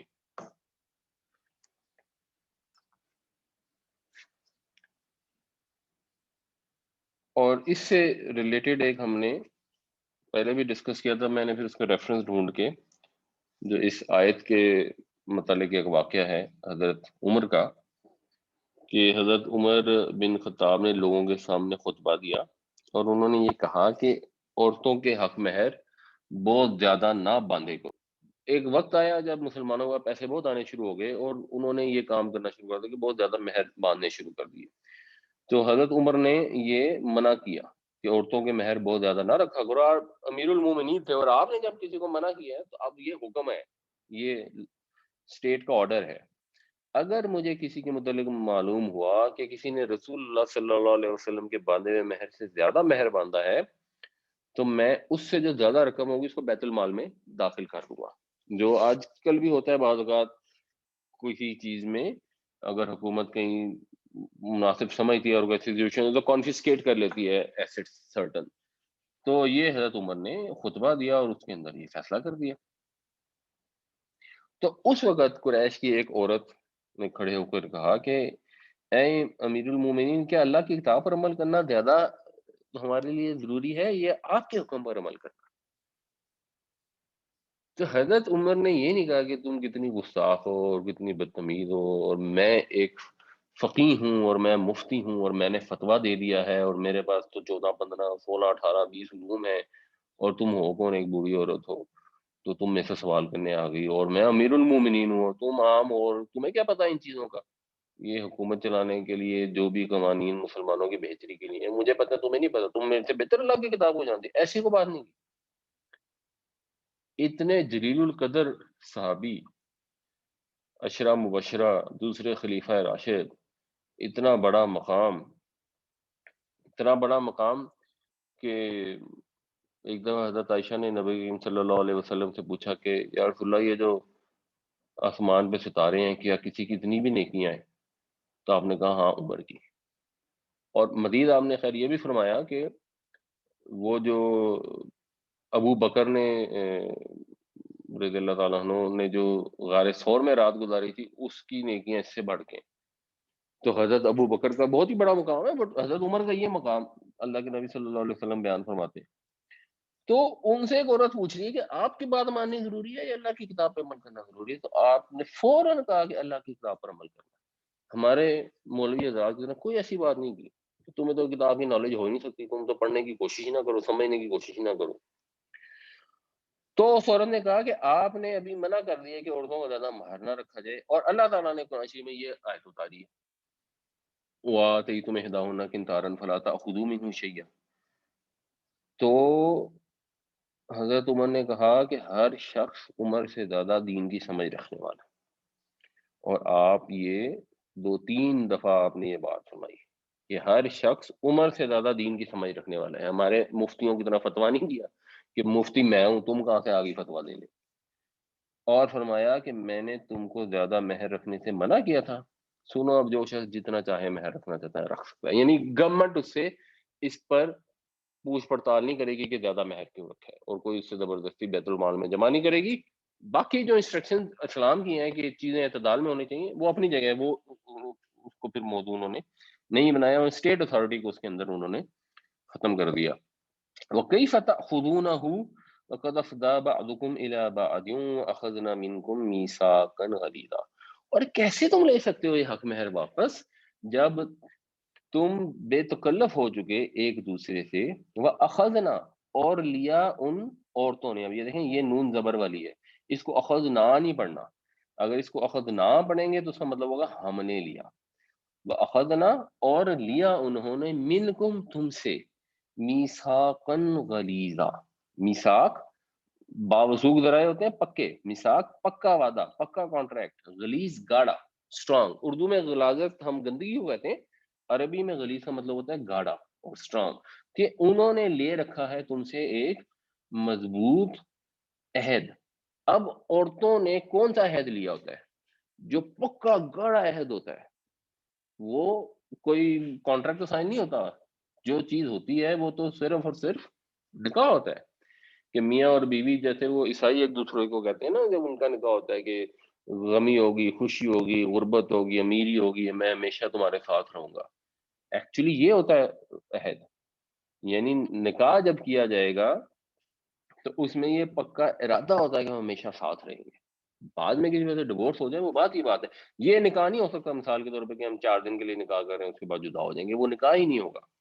یہ جو سورہ نساء میں ہی آئے گا آگے کہ فَانكِحُوهُنَّ بِإِذْنِ أَهْلِهِنَّ وَآتُوهُنَّ أُجُورَهُنَّ بِالْمَعْرُوفِ، کہ نکاح کرو ان کے ولیوں کی اجازت سے اور ان کو دو ان کے حق مہر بھلے طریقے سے معروف کے مطابق.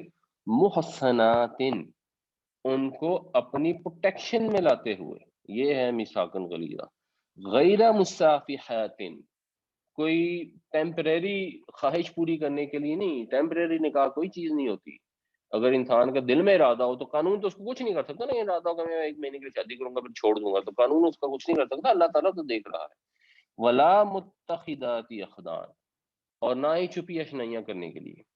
تو نکاح کانٹریکٹ ہوتا ہے، اسٹرانگ کانٹریکٹ ہوتا ہے، چھپی اشنائی نہیں ہوتی. کہ ایک آدمی ہے اس نے ایک شادی لوگوں کے سامنے کی ہوئی ہے اور ایک چھپا کے جو ہے وہ کراچی میں بیوی رکھی ہوئی ہے، تو یہ چھپی اشنائی ہے جس کو مطلب کسی کو بتایا نہیں ہو. یہ کانٹریکٹ تھوڑی ہے. اس کو آپ نے کیا پروٹیکشن دی؟ کل کو کہیں وہ سڑک پہ گزر رہی ہو اور کوئی پوچھے کون ہے تو آپ کہیں مجھے ہی نہیں پتا کون ہے. تو یہ پروٹیکشن تو نہیں ہے، وہ محسنات تو نہیں ہے. تو یہ انہوں نے تم سے گاڑا عہد لے رکھا ہے، مضبوط کانٹریکٹ کیا ہوا ہے. تو جس طرح مرد کی اوپر حقوق ہیں کہ عورت نے اس کی فرما برداری کرنی ہے، بیویوں کی بھی حقوق ہیں، اور وہ حقوق اس کانٹریکٹ کا پارٹ ہے، نکاح کے کانٹریکٹ کا. اور اگر کوئی ان سے فرار کرنے کی کوشش کرے گا تو پھر وہ اپنی مردانگی کو بھی ذلیل کرے گا اور اللہ تعالیٰ کو بھی ناراض کرے گا. وَكَيْفَ تَأْخُذُونَهُ وَقَدْ أَفْضَىٰ بَعْضُكُمْ إِلَىٰ بَعْضٍ وَأَخَذْنَ مِنْكُمْ مِيثَاقًا غَلِيظًا. اور کیسے تم لے لوگے اس کو جبکہ تم ایک دوسرے سے بے تکلف ہو چکے اور انہوں نے تم سے مضبوط عہد لے رکھا ہے. سوال جواب سے پہلے جی آپ لوگوں سے دو ریکویسٹ ہیں. ایک تو ہمارے عزیز ہیں تنویر احمد صاحب، وہ کورونا کی وجہ سے اس وقت آئی سی یو میں ہیں اور کافی سیریس ان کے لنگس کو ڈیمیج ہے، اور ڈاکٹر کہہ رہے ہیں کہ اب اگر کچھ دن اور سروائیو کر لیں گے تو انشاءاللہ بچت ہو جائے گی، ورنہ سچویشن بڑی خراب ہے. تو آپ سب سے ریکویسٹ ہے کہ ان کے لیے دعا کریں کہ اللہ تعالیٰ ان کو جلد از جلد کامل صحت عطا فرمائے. میرے بھی وزیر ہیں، ہمارے ایک ساتھی ہیں کولیگ وسیم صاحب، ان کے وہ بردر ان لا ہیں.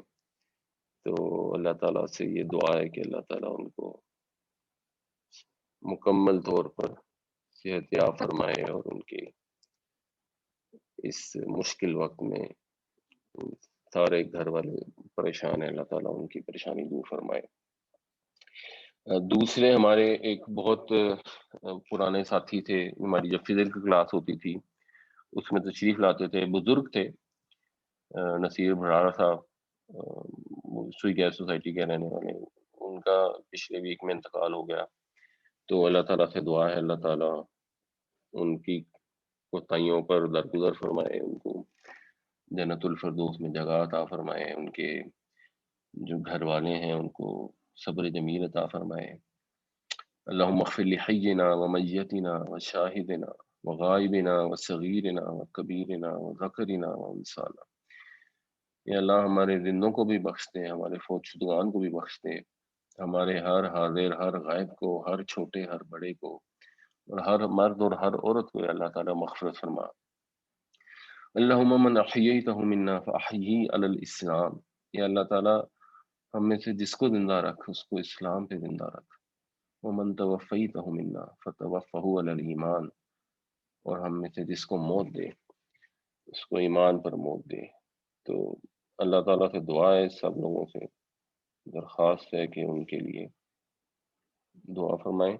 السلام علیکم رضوان صاحب، جی وعلیکم یہ السلام۔ ابھی ہم نے پڑھی ہے آیت نمبر 15 اور 16۔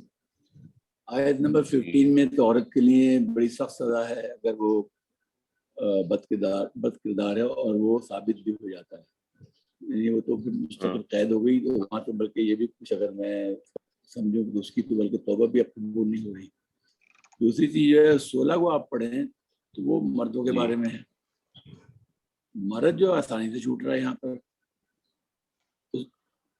اس کے ساتھ وہ سختی نہیں ہے جو عورت کے ساتھ ہے۔ میں اس کو دوبارہ سے ایکسپلین تھوڑا کر دیتا ہوں۔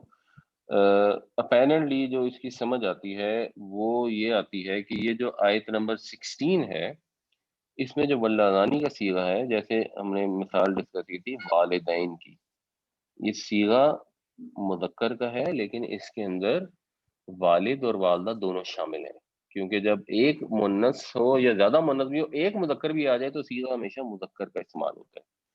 تو یہ جو معاملہ ہوتا ہے بدکاری والا، اس کے اندر اگر ایک مرد اور ایک عورت ہے تو اس میں صیغہ مذکر کا ہی استعمال ہوگا۔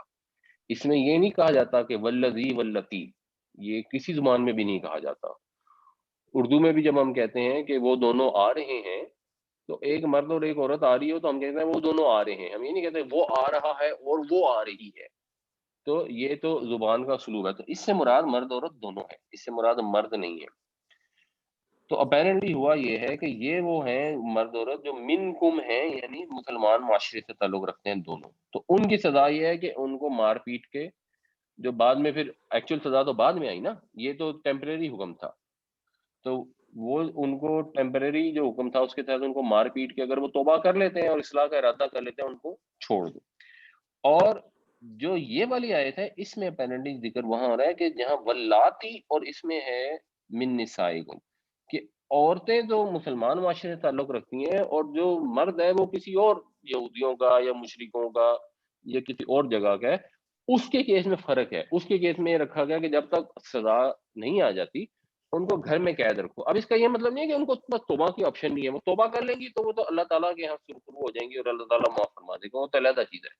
لیکن اسٹیٹ جو ہے وہ ان کو چھوڑ نہیں سکتی، وہ ان کو قید میں رکھے گی جب تک اللہ تعالیٰ اس کا کوئی سلوشن نہیں نکالتا۔ تو یہ مراد ہے یہاں پر۔ یہاں یہ کیسے ازیوم کیا جا رہا ہے کہ یہ غیر اسلامی شخص ہے اور مسلم عورت ہے، تو دونوں مسلمان ہو سکتے ہیں، یعنی مرد جو ہے وہ جس نے جرم کا ارتکاب کیا وہ بھی مسلمان ہو سکتا ہے، اور یہ خاتون جو ہے یہ بھی ہو سکتی ہے، تو یہ آپ ازیوم کر رہے ہیں کہ دوسرے مذہب کا تعلق ہوگا اس کا؟ دیکھیں یہ انٹرپریٹیشن ہے نا، اور ازیوم ہم اس لیے کر رہے ہیں کہ جو دونوں اگر مسلمان ہیں تو اس کا تو اگلی آیت میں ذکر آ گیا نا، واللذانی منکم، وہ دونوں جو تم میں سے ہیں، یہ تو اگلی آیت میں آ گیا۔ اب اس کی انٹرپریٹیشن آپ کو کرنی پڑتی ہے کہ پھر پہلی آیت میں جو ولاتی آیا ہے تو اس کا کیا مطلب ہے، کیونکہ اس میں تو خاتون بھی شامل ہے نا۔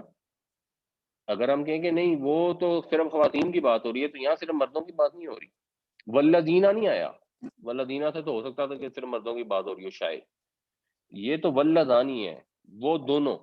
اب دو جنرل اس سے مراد ایک مرد اور ایک عورت ہی ہیں، تو ان کو مرد کو بھی اور عورت دونوں کو کہا جا رہا ہے کہ ان کو اذیت دو، ان کو مار پیٹ کرو، اور اگر توبہ کرے تو چھوڑ دو۔ تو اس سے پھر آپ انٹرپریٹ کریں گے، وہاں لکھا نہیں ہوا کہ جو پہلے جو پچھلی آیت ہے اس میں جو مرد ہے وہ کسی اور قوم کا ہے. یہ ایک انٹرپریٹیشن ہے جو زیادہ لاجیکل لگتی ہے. مختلف لوگوں نے مختلف انٹرپریٹیشنز کی ہیں. تو اپینڈلی یہ والی زیادہ سوٹیبل. رضوان صاحب میرا کوشچن تھا آپ سے. جی جی جی تھوڑا ہٹ کے ہے آج کے ٹاپک سے. مجھے بتائیں کہ ایک ہم جو اپنی یہ زکوٰۃ کے حوالے سے ہے, تھوڑا مجھے گائیڈ کر دیں گے. اچھا یہ جو ہم زکوٰۃ ہم نے اپنی مختص کی ہے, اگر فرض کیا ڈیورنگ رمضان جو ہے نا اس میں ہماری زکوٰۃ بچ جاتی ہے, تو جو عید کے دنوں میں جو پہلے دوسرے تیسرے دن ہم کبھی جب اپنے جاتے ہیں اپنے گاؤں میں کہیں ادھر, تو ہمیں کوئی غریب لوگ ملنے آ جاتے ہیں یا کچھ جو عیدی لینے آتے ہیں, کیا ہم اس فارم میں زکوٰۃ ان کو دے سکتے ہیں عیدی کی فارم میں؟ جی دے سکتے ہیں. غریب کو دینی ہے تو آپ کسی بھی فارم میں دے سکتے ہیں. اور زکوٰۃ کے متعلق یہ ذہن میں رکھیں کہ زکوٰۃ جیسے ہم نارمل بزنس کرتے ہیں نا, ایک ہوتی ہے کیش اکاؤنٹنگ اور ایک ہوتی ہے ایکروول بیسڈ اکاؤنٹنگ. کہ آپ بعض اوقات کیش پہلے پے کر دیتے ہیں, اور آپ نے کرایہ ایڈوانس میں دے دیا 3 مہینے کا اکٹھا, اس کے بعد 3 مہینے کچھ بھی نہیں دیا, بٹ آپ کو کاسٹ تو مہینے کی پر ڈے ہوتی ہے. اسی طرح آپ زکوٰۃ ایڈوانس میں بھی ادا کر سکتے ہیں, اور زکوٰۃ اگر کسی وجہ سے رمضان تک نہیں دے پائے تو اگلے 1-2 مہینوں میں بھی دے سکتے ہیں. تو ایگزیکٹ رمضان میں زکوٰۃ دینی ضروری نہیں ہے. اچھا رمضان میں زکوٰۃ, سر میں یہ کہہ رہا ہوں کہ جو ہم کبھی ہمارے پاس جو آ جاتے ہیں عیدی لینے کے لیے, کہ ہم زکوٰۃ کو ان دا فارم آف عیدی دے سکتے ہیں, ڈسپرس کر سکتے ہیں؟ اگر تو وہ غریب ہیں اور زکوٰۃ کے مستحق ہیں تو دے سکتے ہیں. ان کو ضروری نہیں ہوتا یہ بتانا کہ یہ جی زکوٰۃ ہی ہے تمہارے لیے. ٹھیک ہو گیا سر تھینک یو سر. جی رضوان صاحب, ایک ہمارے تصور یہ ہے کہ جیسے زکوٰۃ جو ہے رمضان میں ہی دی جاتی ہے, یہ آپ نے جو ابھی بڑا کلیئر کیا ہے کہ it is on accrual basis, یہ آپ سارا سال دے سکتے ہیں. اور یہ میرے حساب سے اگر یا ایسی کوئی چیز نہیں اگر بچ بھی گئی تو جب چاہیں دے دیں, مطلب نہیں آپ اپنی جو حق ہے وہ حق ادا کر دیں. مطلب یہ نہیں ہے کہ اسی رمضانی کے مہینے میں دیا جائے. ہمارے یہ ایک تصور ہے کہ رمضان میں ڈٹرمن کرو اور رمضان میں پے کر دو, بلکہ میں تو سمجھتا ہوں یہ بہتر ہے کہ اس کو سارا سال میں پے کیا جائے, کیونکہ کیا لوگوں کی ضرورتیں ختم ہو جاتی ہیں باقی 11 مہینے میں. آخر وہ 11 مہینے میں آپ کے پاس پیسے ہوں گے, زکوٰۃ کے بچے ہوئے ہوں گے, تو لوگوں کی آپ مدد کرتے رہیں گے نا. نہیں تو آپ نے سارے رمضان میں خرچ کر لیا اور بعد میں کہہ رہے ہیں کہ جی اب تو میری زکوٰۃ تو ختم ہو چکی ہے, سوری میں کسی کی مدد نہیں کر سکتا. میرا تو خیال ہے سارا سال آدمی کو دیتے رہنا چاہیے, اور ورک آؤٹ کر ایک ڈیٹ طے کر لے, اس ڈیٹ سے طے کر لے کہ میں نے اس 12 مہینے کے اندر نہ دینا ہے. میرا ذاتی ویسے اس میں رائے یہ ہے کہ زیادہ بہتر ہے کہ ذرا ایڈوانس میں چلیں, میں بھی ڈیفر کرنے کے بجائے اکرو کر لیں. تو دینا سارا سال زیادہ بہتر ہے بہت سارے لوگوں کے لیے. یعنی ایک غریب خاندان ہے, بیوہ ہے, اب آپ اس کو ہر مہینے 20,000 روپے کی ضرورت ہے, تو آپ اس کو رمضان میں دیتے ہیں 2.5 لاکھ روپے اور باقی سارا سال کہیں کہ بس انتظار کرو. تو اس سے بہتر ہے کہ 20,000 دیتے ہیں, مگر کوشش کریں کہ ایڈوانس میں دے دیں, کیونکہ اگر ایسا نہ ہو کہ کسی وقت موت کا وقت آ جائے اور زکوٰۃ ادا نہ ہوئی ہو, تو ایڈوانس میں چلنا تھوڑا بہتر ہے. لیکن بالکل ایک مہینہ مخصوص صرف رمضان میں ثواب ہوتا ہے زیادہ دینے کا, وہ صحیح ہے, لیکن اللہ تعالیٰ تو نیتوں کو اور دلوں کے حالوں کو بہتر جانتا ہے نا. تو اگر آپ اس نیت سے دیں گے کہ اس غریب عورت کو سارا سال ایک معقول پیسے ملتے رہیں گے, تو ذرا اللہ تعالیٰ دیکھنے والا تو اس کا زیادہ ثواب عطا فرمائے گا. ہم تو ہر جگہ ملٹی پلائر دیکھتے ہیں نا, یہاں ملٹی پلائر ہوتا ہے نا رمضان میں. جی وہ ملٹی پلائر ہوتا ہے, لیکن وہ باقی مہینوں میں اللہ تعالیٰ سے امید ہے کہ اللہ تعالیٰ دے سکتا ہے. بہت بہت شکریہ. السلام علیکم سر. میرا کوشچن زکوٰۃ سے ریلیٹڈ ہو رہا تھا, تو یہ پوچھنا تھا کہ زکوٰۃ میں جیسے ہم راشن دیتے ہیں, تو کیا یہ زکوٰۃ کے پیسوں میں سے راشن ہم لے کے دے سکتے ہیں کچھ غریبوں کو؟ ہاں جی دے سکتے ہیں. رائٹ. اچھا سر, ایک اور کوشچن تھا ریگارڈنگ آج کے ٹاپک پہ, کہ میں نے ایک اور لیکچر سنا تھا, اس میں ایک ورڈ یوز کیا تھا دیوس, کہ جیسے جو مرد اپنی عورتوں کو آزادی دیتے ہیں اور وہ پھر اس طرح بدکاری کی طرف مائل ہوتی ہیں, تو وہ دیوس ہوتے ہیں, ان کو بھی ان کی بھی سزا ہوتی ہے. اس پہ تھوڑا سا کوئی اس پہ روشنی ڈال سکتے ہیں تھوڑا سا, دیوس لفظ پہ؟ دیوس تو پتہ نہیں, وہ برا سا لفظ ہے, اور مرد عورتوں کو آزادی دیتے ہیں اور بدکاری کی طرف راغب ہو جاتی ہیں, تو ذرا کو کانسیپٹ تھوڑا عجیب سا ہے, اس کا پتہ نہیں کیا مطلب ہے. بدکاری کی طرف عورت کسی بھی وجہ سے راغب ہو سکتی ہے, مرد کی آزادی سے بھی ہو سکتی ہے, مرد کی سختی سے بھی ہو سکتی ہے, مرد کی بے توجہی سے ایکچولی زیادہ ہو سکتی ہے. تو یہ تو ذرا ہمارے علاقے کا برے صغیر کا ذرا Right. علماء والا سٹائل ہے کہ وہ جی عورتوں کو آزادی دو گے تو وہ بدکار ہو جائیں گی. کانٹیکٹ اگر بتائیں گے تو پھر میں اس پہ کو رائے دے سکوں گا. السلام علیکم رضوان صاحب. چلیں سر, مجھے جی ابھی اس سے پورا وہ صورت کا نہیں پتا تھا. آپ مجھے واٹس ایپ کر دیجیے گا, میں انشاءاللہ اس کو چیک کر کے جواب دے دوں گا. جی رضوان صاحب, جی یہ ایک پوائنٹ ہے تھوڑا آج کے سبق سے ہٹ کے ہے. آل عمران جی کی آیت نمبر ہے 164. ٹھیک ہے. اس میں لکھا ہوا ہے یتلو علیہم آیات ہی.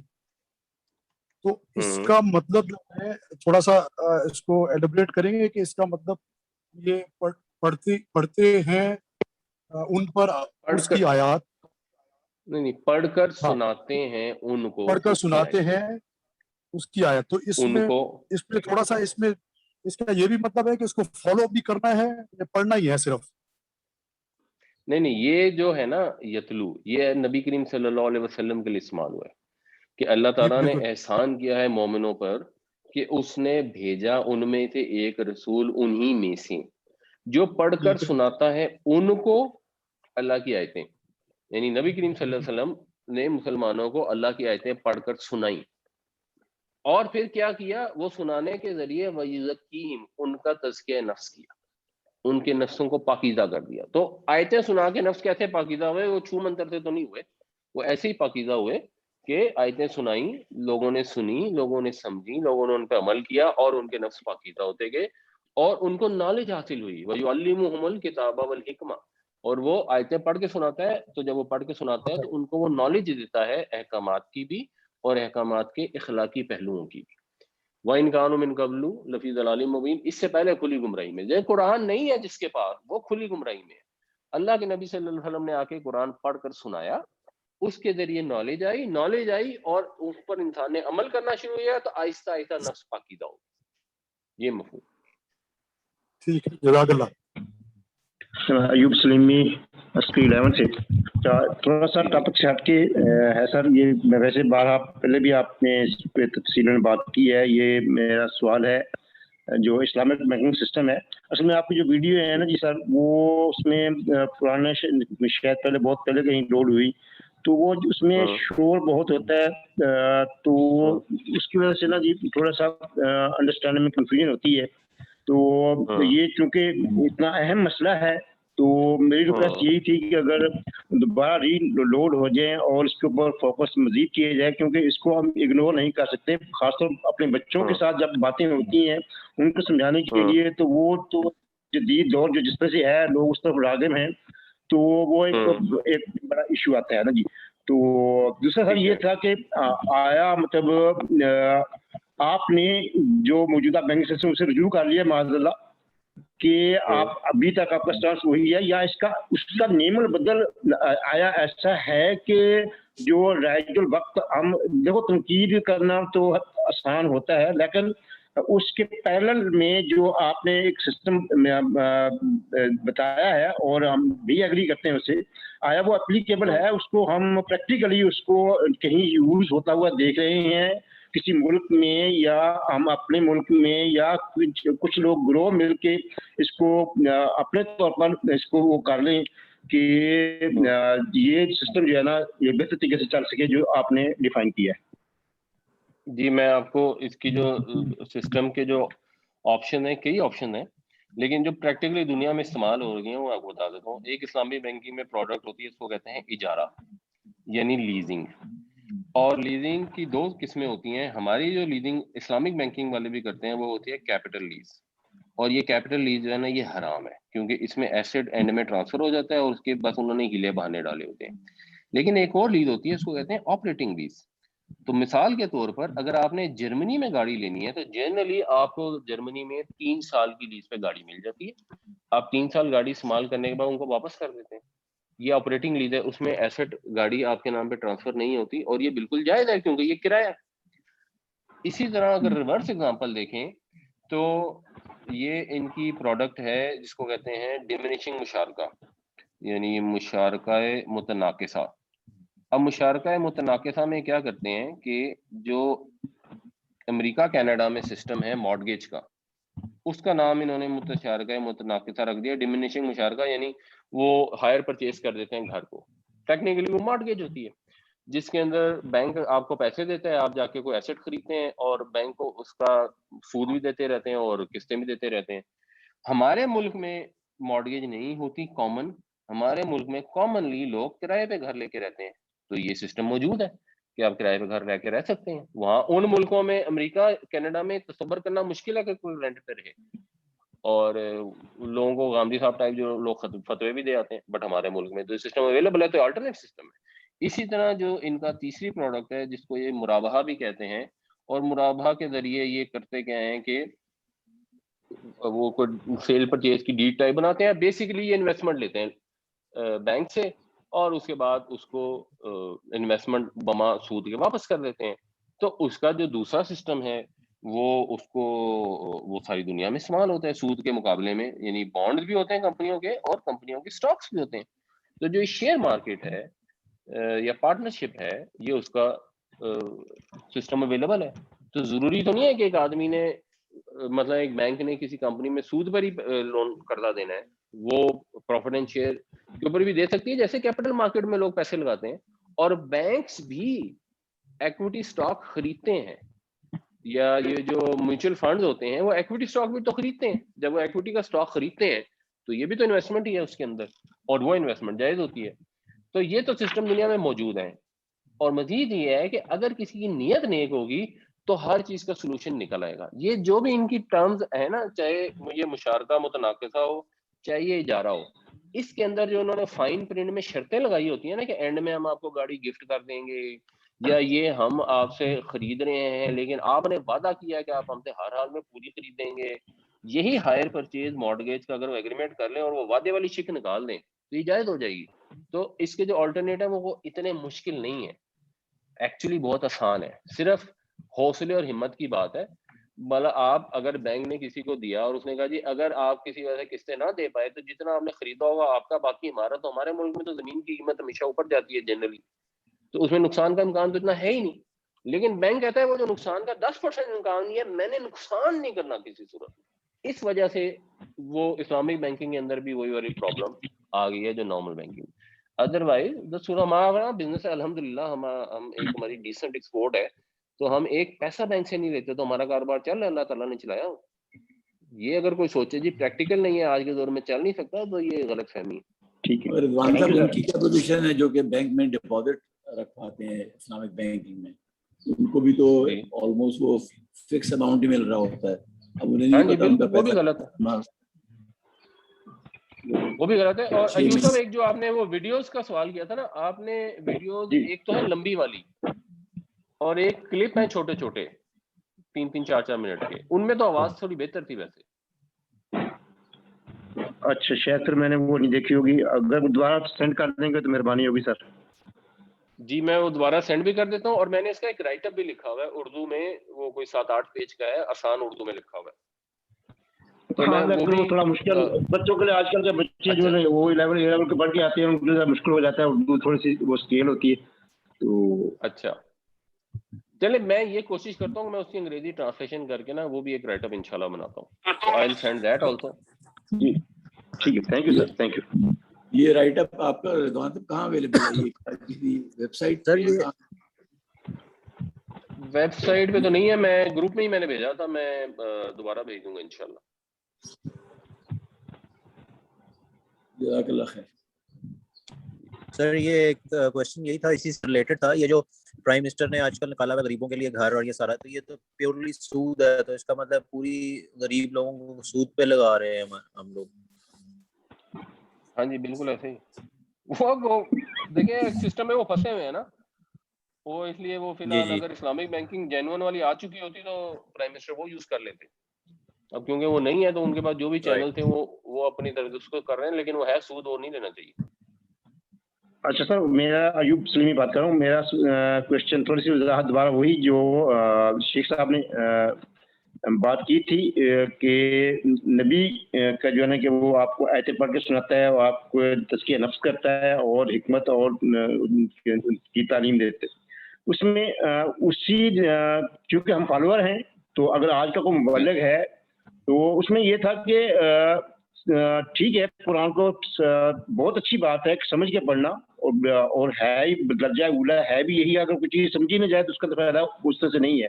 لیکن اگر جب تک ایک بندے کا ہم چونکہ اہل زبان نہیں ہے اور دنیا میں پتہ نہیں کتنی زبانیں ہیں تو اگر اس وقت تک نہیں بھی کچھ سمجھ آ رہا تب بھی تلاوت کرنا جو ہے نا اس کا ایک اپنا فائدہ ہے. اس کو چھوڑ نہیں دینا, اگنور نہیں کر دینا چاہیے. اگر سمجھ نہیں آ رہی تو اس کو, کیونکہ نبی پاک صلی اللہ علیہ وسلم نے بھی دورہ قرآن کیا مطلب جی ہر رمضان میں اور آخری رمضان میں 2 دفعہ جو ہے نا جبرائیل علیہ السلام سے سنا بھی اور سنایا بھی. تو وہ صرف اس میں تلاوت کے زمانے میں آتا ہے. نہیں, نبی کریم صلی اللہ علیہ وسلم یا صحابہ جو قرآن شریف پڑھتے تھے وہ میری تلاوت نہیں ہوتی, وہ تو سمجھ کے پڑھتے تھے. اور نبی کریم صلی اللہ علیہ وسلم نے مثال کے طور پہ 3 دن سے کم میں قرآن شریف ختم کرنے سے منع فرمایا, کیونکہ اگر 3 دن سے کم میں یعنی روز 10 پاروں سے زیادہ پڑھیں گے جیسے آج کل ہمارے شبینوں میں ہوتا ہے تو وہ تو اتنا تیز ہو سکتا ہے کہ عربی بولنے والے کو بھی اس کی سمجھ نہیں آ سکتی. تو آپ کے جو صحابہ تھے وہ تو قرآن غور کر کے پڑھتے تھے, اور غور کر کے اگر آپ مہینے میں قرآن پورا کر لیں یا دن میں 1 سپارہ پڑھتے ہیں تو غور کر کے پڑھنے میں آدھا پونا گھنٹہ ہی لگتا ہے. ان کو تو لینگویج آتی تھی نا. ہمارے یہاں اس کا بہتر طریقہ ہے کہ آپ قرآن کی آیت پڑھیں اور اس قرآن ایسا ہو جس میں ترجمہ چھپا ہو, اگلے پیج پہ ترجمہ ہو یا نیچے اس کے ترجمہ آ رہا ہو, تو آپ قرآن کی آیت پڑھیں ساتھ ترجمہ پڑھیں اور پڑھتے چلے جائیں, پھر ٹھیک ہے. تو انشاءاللہ لیکن میرا عربی پڑھنے سے جو ثواب ملے گا وہ اس کی مثال وہ ایک انجینئر محمد علی صاحب دیتے ہیں, ایسے جیسے ہم نماز پڑھ کے کہیں لیکن نماز سے ایکسرسائز بہت ہو جاتی ہے, تو وہ تو اس کا سنڈری بینیفٹ ہے نا. تو قرآن شریف کے اوپر تو کسی کو عربی بھی نہیں پڑھنی آتی اور وہ انگلیاں بھی پھیر کے پڑھتا رہے گا نا تو اس کو بھی ثواب ملے گا, چاہے اس کو پڑھنا بھی نہیں آتا ہوگا. وہ ثواب تو قرآن میں موجود ہے بٹ وہ سنڈری بینیفٹ ہے. اصل بینیفٹ ہے قرآن ہدایت کی کتاب ہے. ڈاکٹر صاحب وہ جو اسی آیت میں جو ہے نا وہ پہلے یہ ہے کہ وہ 3 درجے بتایا گیا کہ نبی جو ہے تلاوت کر کے پھر اس کی تعلیم, جب تعلیم دی جائے گی تو ظاہر تلاوت کے بغیر تو تعلیم ممکن نہیں ہے. تو تلاوت اس میں بھی ہو جائے گی. جو 3 چیزیں بتائی گئی ہیں تزکیہ نفس, تعلیم اور تلاوت, الگ الگ چیزیں اسی آیت میں بتائی گئی ہیں نا جی. اصل میں اس آیت کا جو مفہوم ہے نا وہ مفہوم یہ ہے کہ وہ تمہیں آیتیں پڑھ کر سناتا ہے. یہ تو رسول اللہ کی بات ہے, ہماری تلاوت کی تو اس آیت میں بات ہی نہیں ہو رہی. پہلی بات تو یہ, تو وہ ہمیں آیتیں پڑھ کے سنائیں گے تو ہمیں پتہ لگے گی. ظاہر سی بات ہے آپ سنائیں گے نہیں تو ہمیں کیسے پتہ لگیں گے. تو حضور نے سنائی تو مسلمانوں کو پتہ لگی. اور یہ جو پڑھ کر سناتا ہے اس کے ذریعے سے تزکیہ ہوتا ہے اور اس کے ذریعے سے تعلیم ہوتی ہے. یعنی یوں نہیں ہوا کہ نبی کریم صلی اللہ علیہ وسلم نے پہلے کو کی تلاوت, اس کے بعد آپ نے اس کا درس قرآن دیا جیسے ہم کرتے ہیں. آپ صلی اللہ علیہ وسلم آیتیں پڑھ کے سناتے تھے, وہ ہی اس کی تعلیم ہوتی تھی, کیونکہ وہ عرب لوگ تھے نا, ان کو سمجھ آ جاتی تھی. اگر کوئی سوال ہوتا تو وہ پوچھ لیتے تھے, ورنہ بہت لمبے لمبے خطبات حضور کے نہیں ہیں قرآن کی تفسیر کے اوپر کہ جی قرآن کی تعلیم جیسے ہم لوگ کر رہے ہیں. یعنی ہم تھوڑی سی آیتیں اور ہم 1-1.5 گھنٹہ اس کے اوپر صرف کرتے ہیں یا باقی لوگ تفسیریں کرتے ہیں. تو ہم یہ حضور کا طریقہ کار یہ نہیں تھا. آپ قرآن کی تلاوت کرتے تھے, لوگ چپ کر کے سنتے تھے اور سنتے جاتے تھے اور دل پہ اثر ہوتا جاتا اور ان کو سمجھ آ رہی ہوتی تھی کہ وہ کیا ہے. تو عرض صرف یہ ہے کہ جس کو نہیں ترجمہ آتا اور ترجمے والا قرآن موجود نہیں ہے اور وہ تلاوت کرنا چاہتا ہے تو ضرور کرے.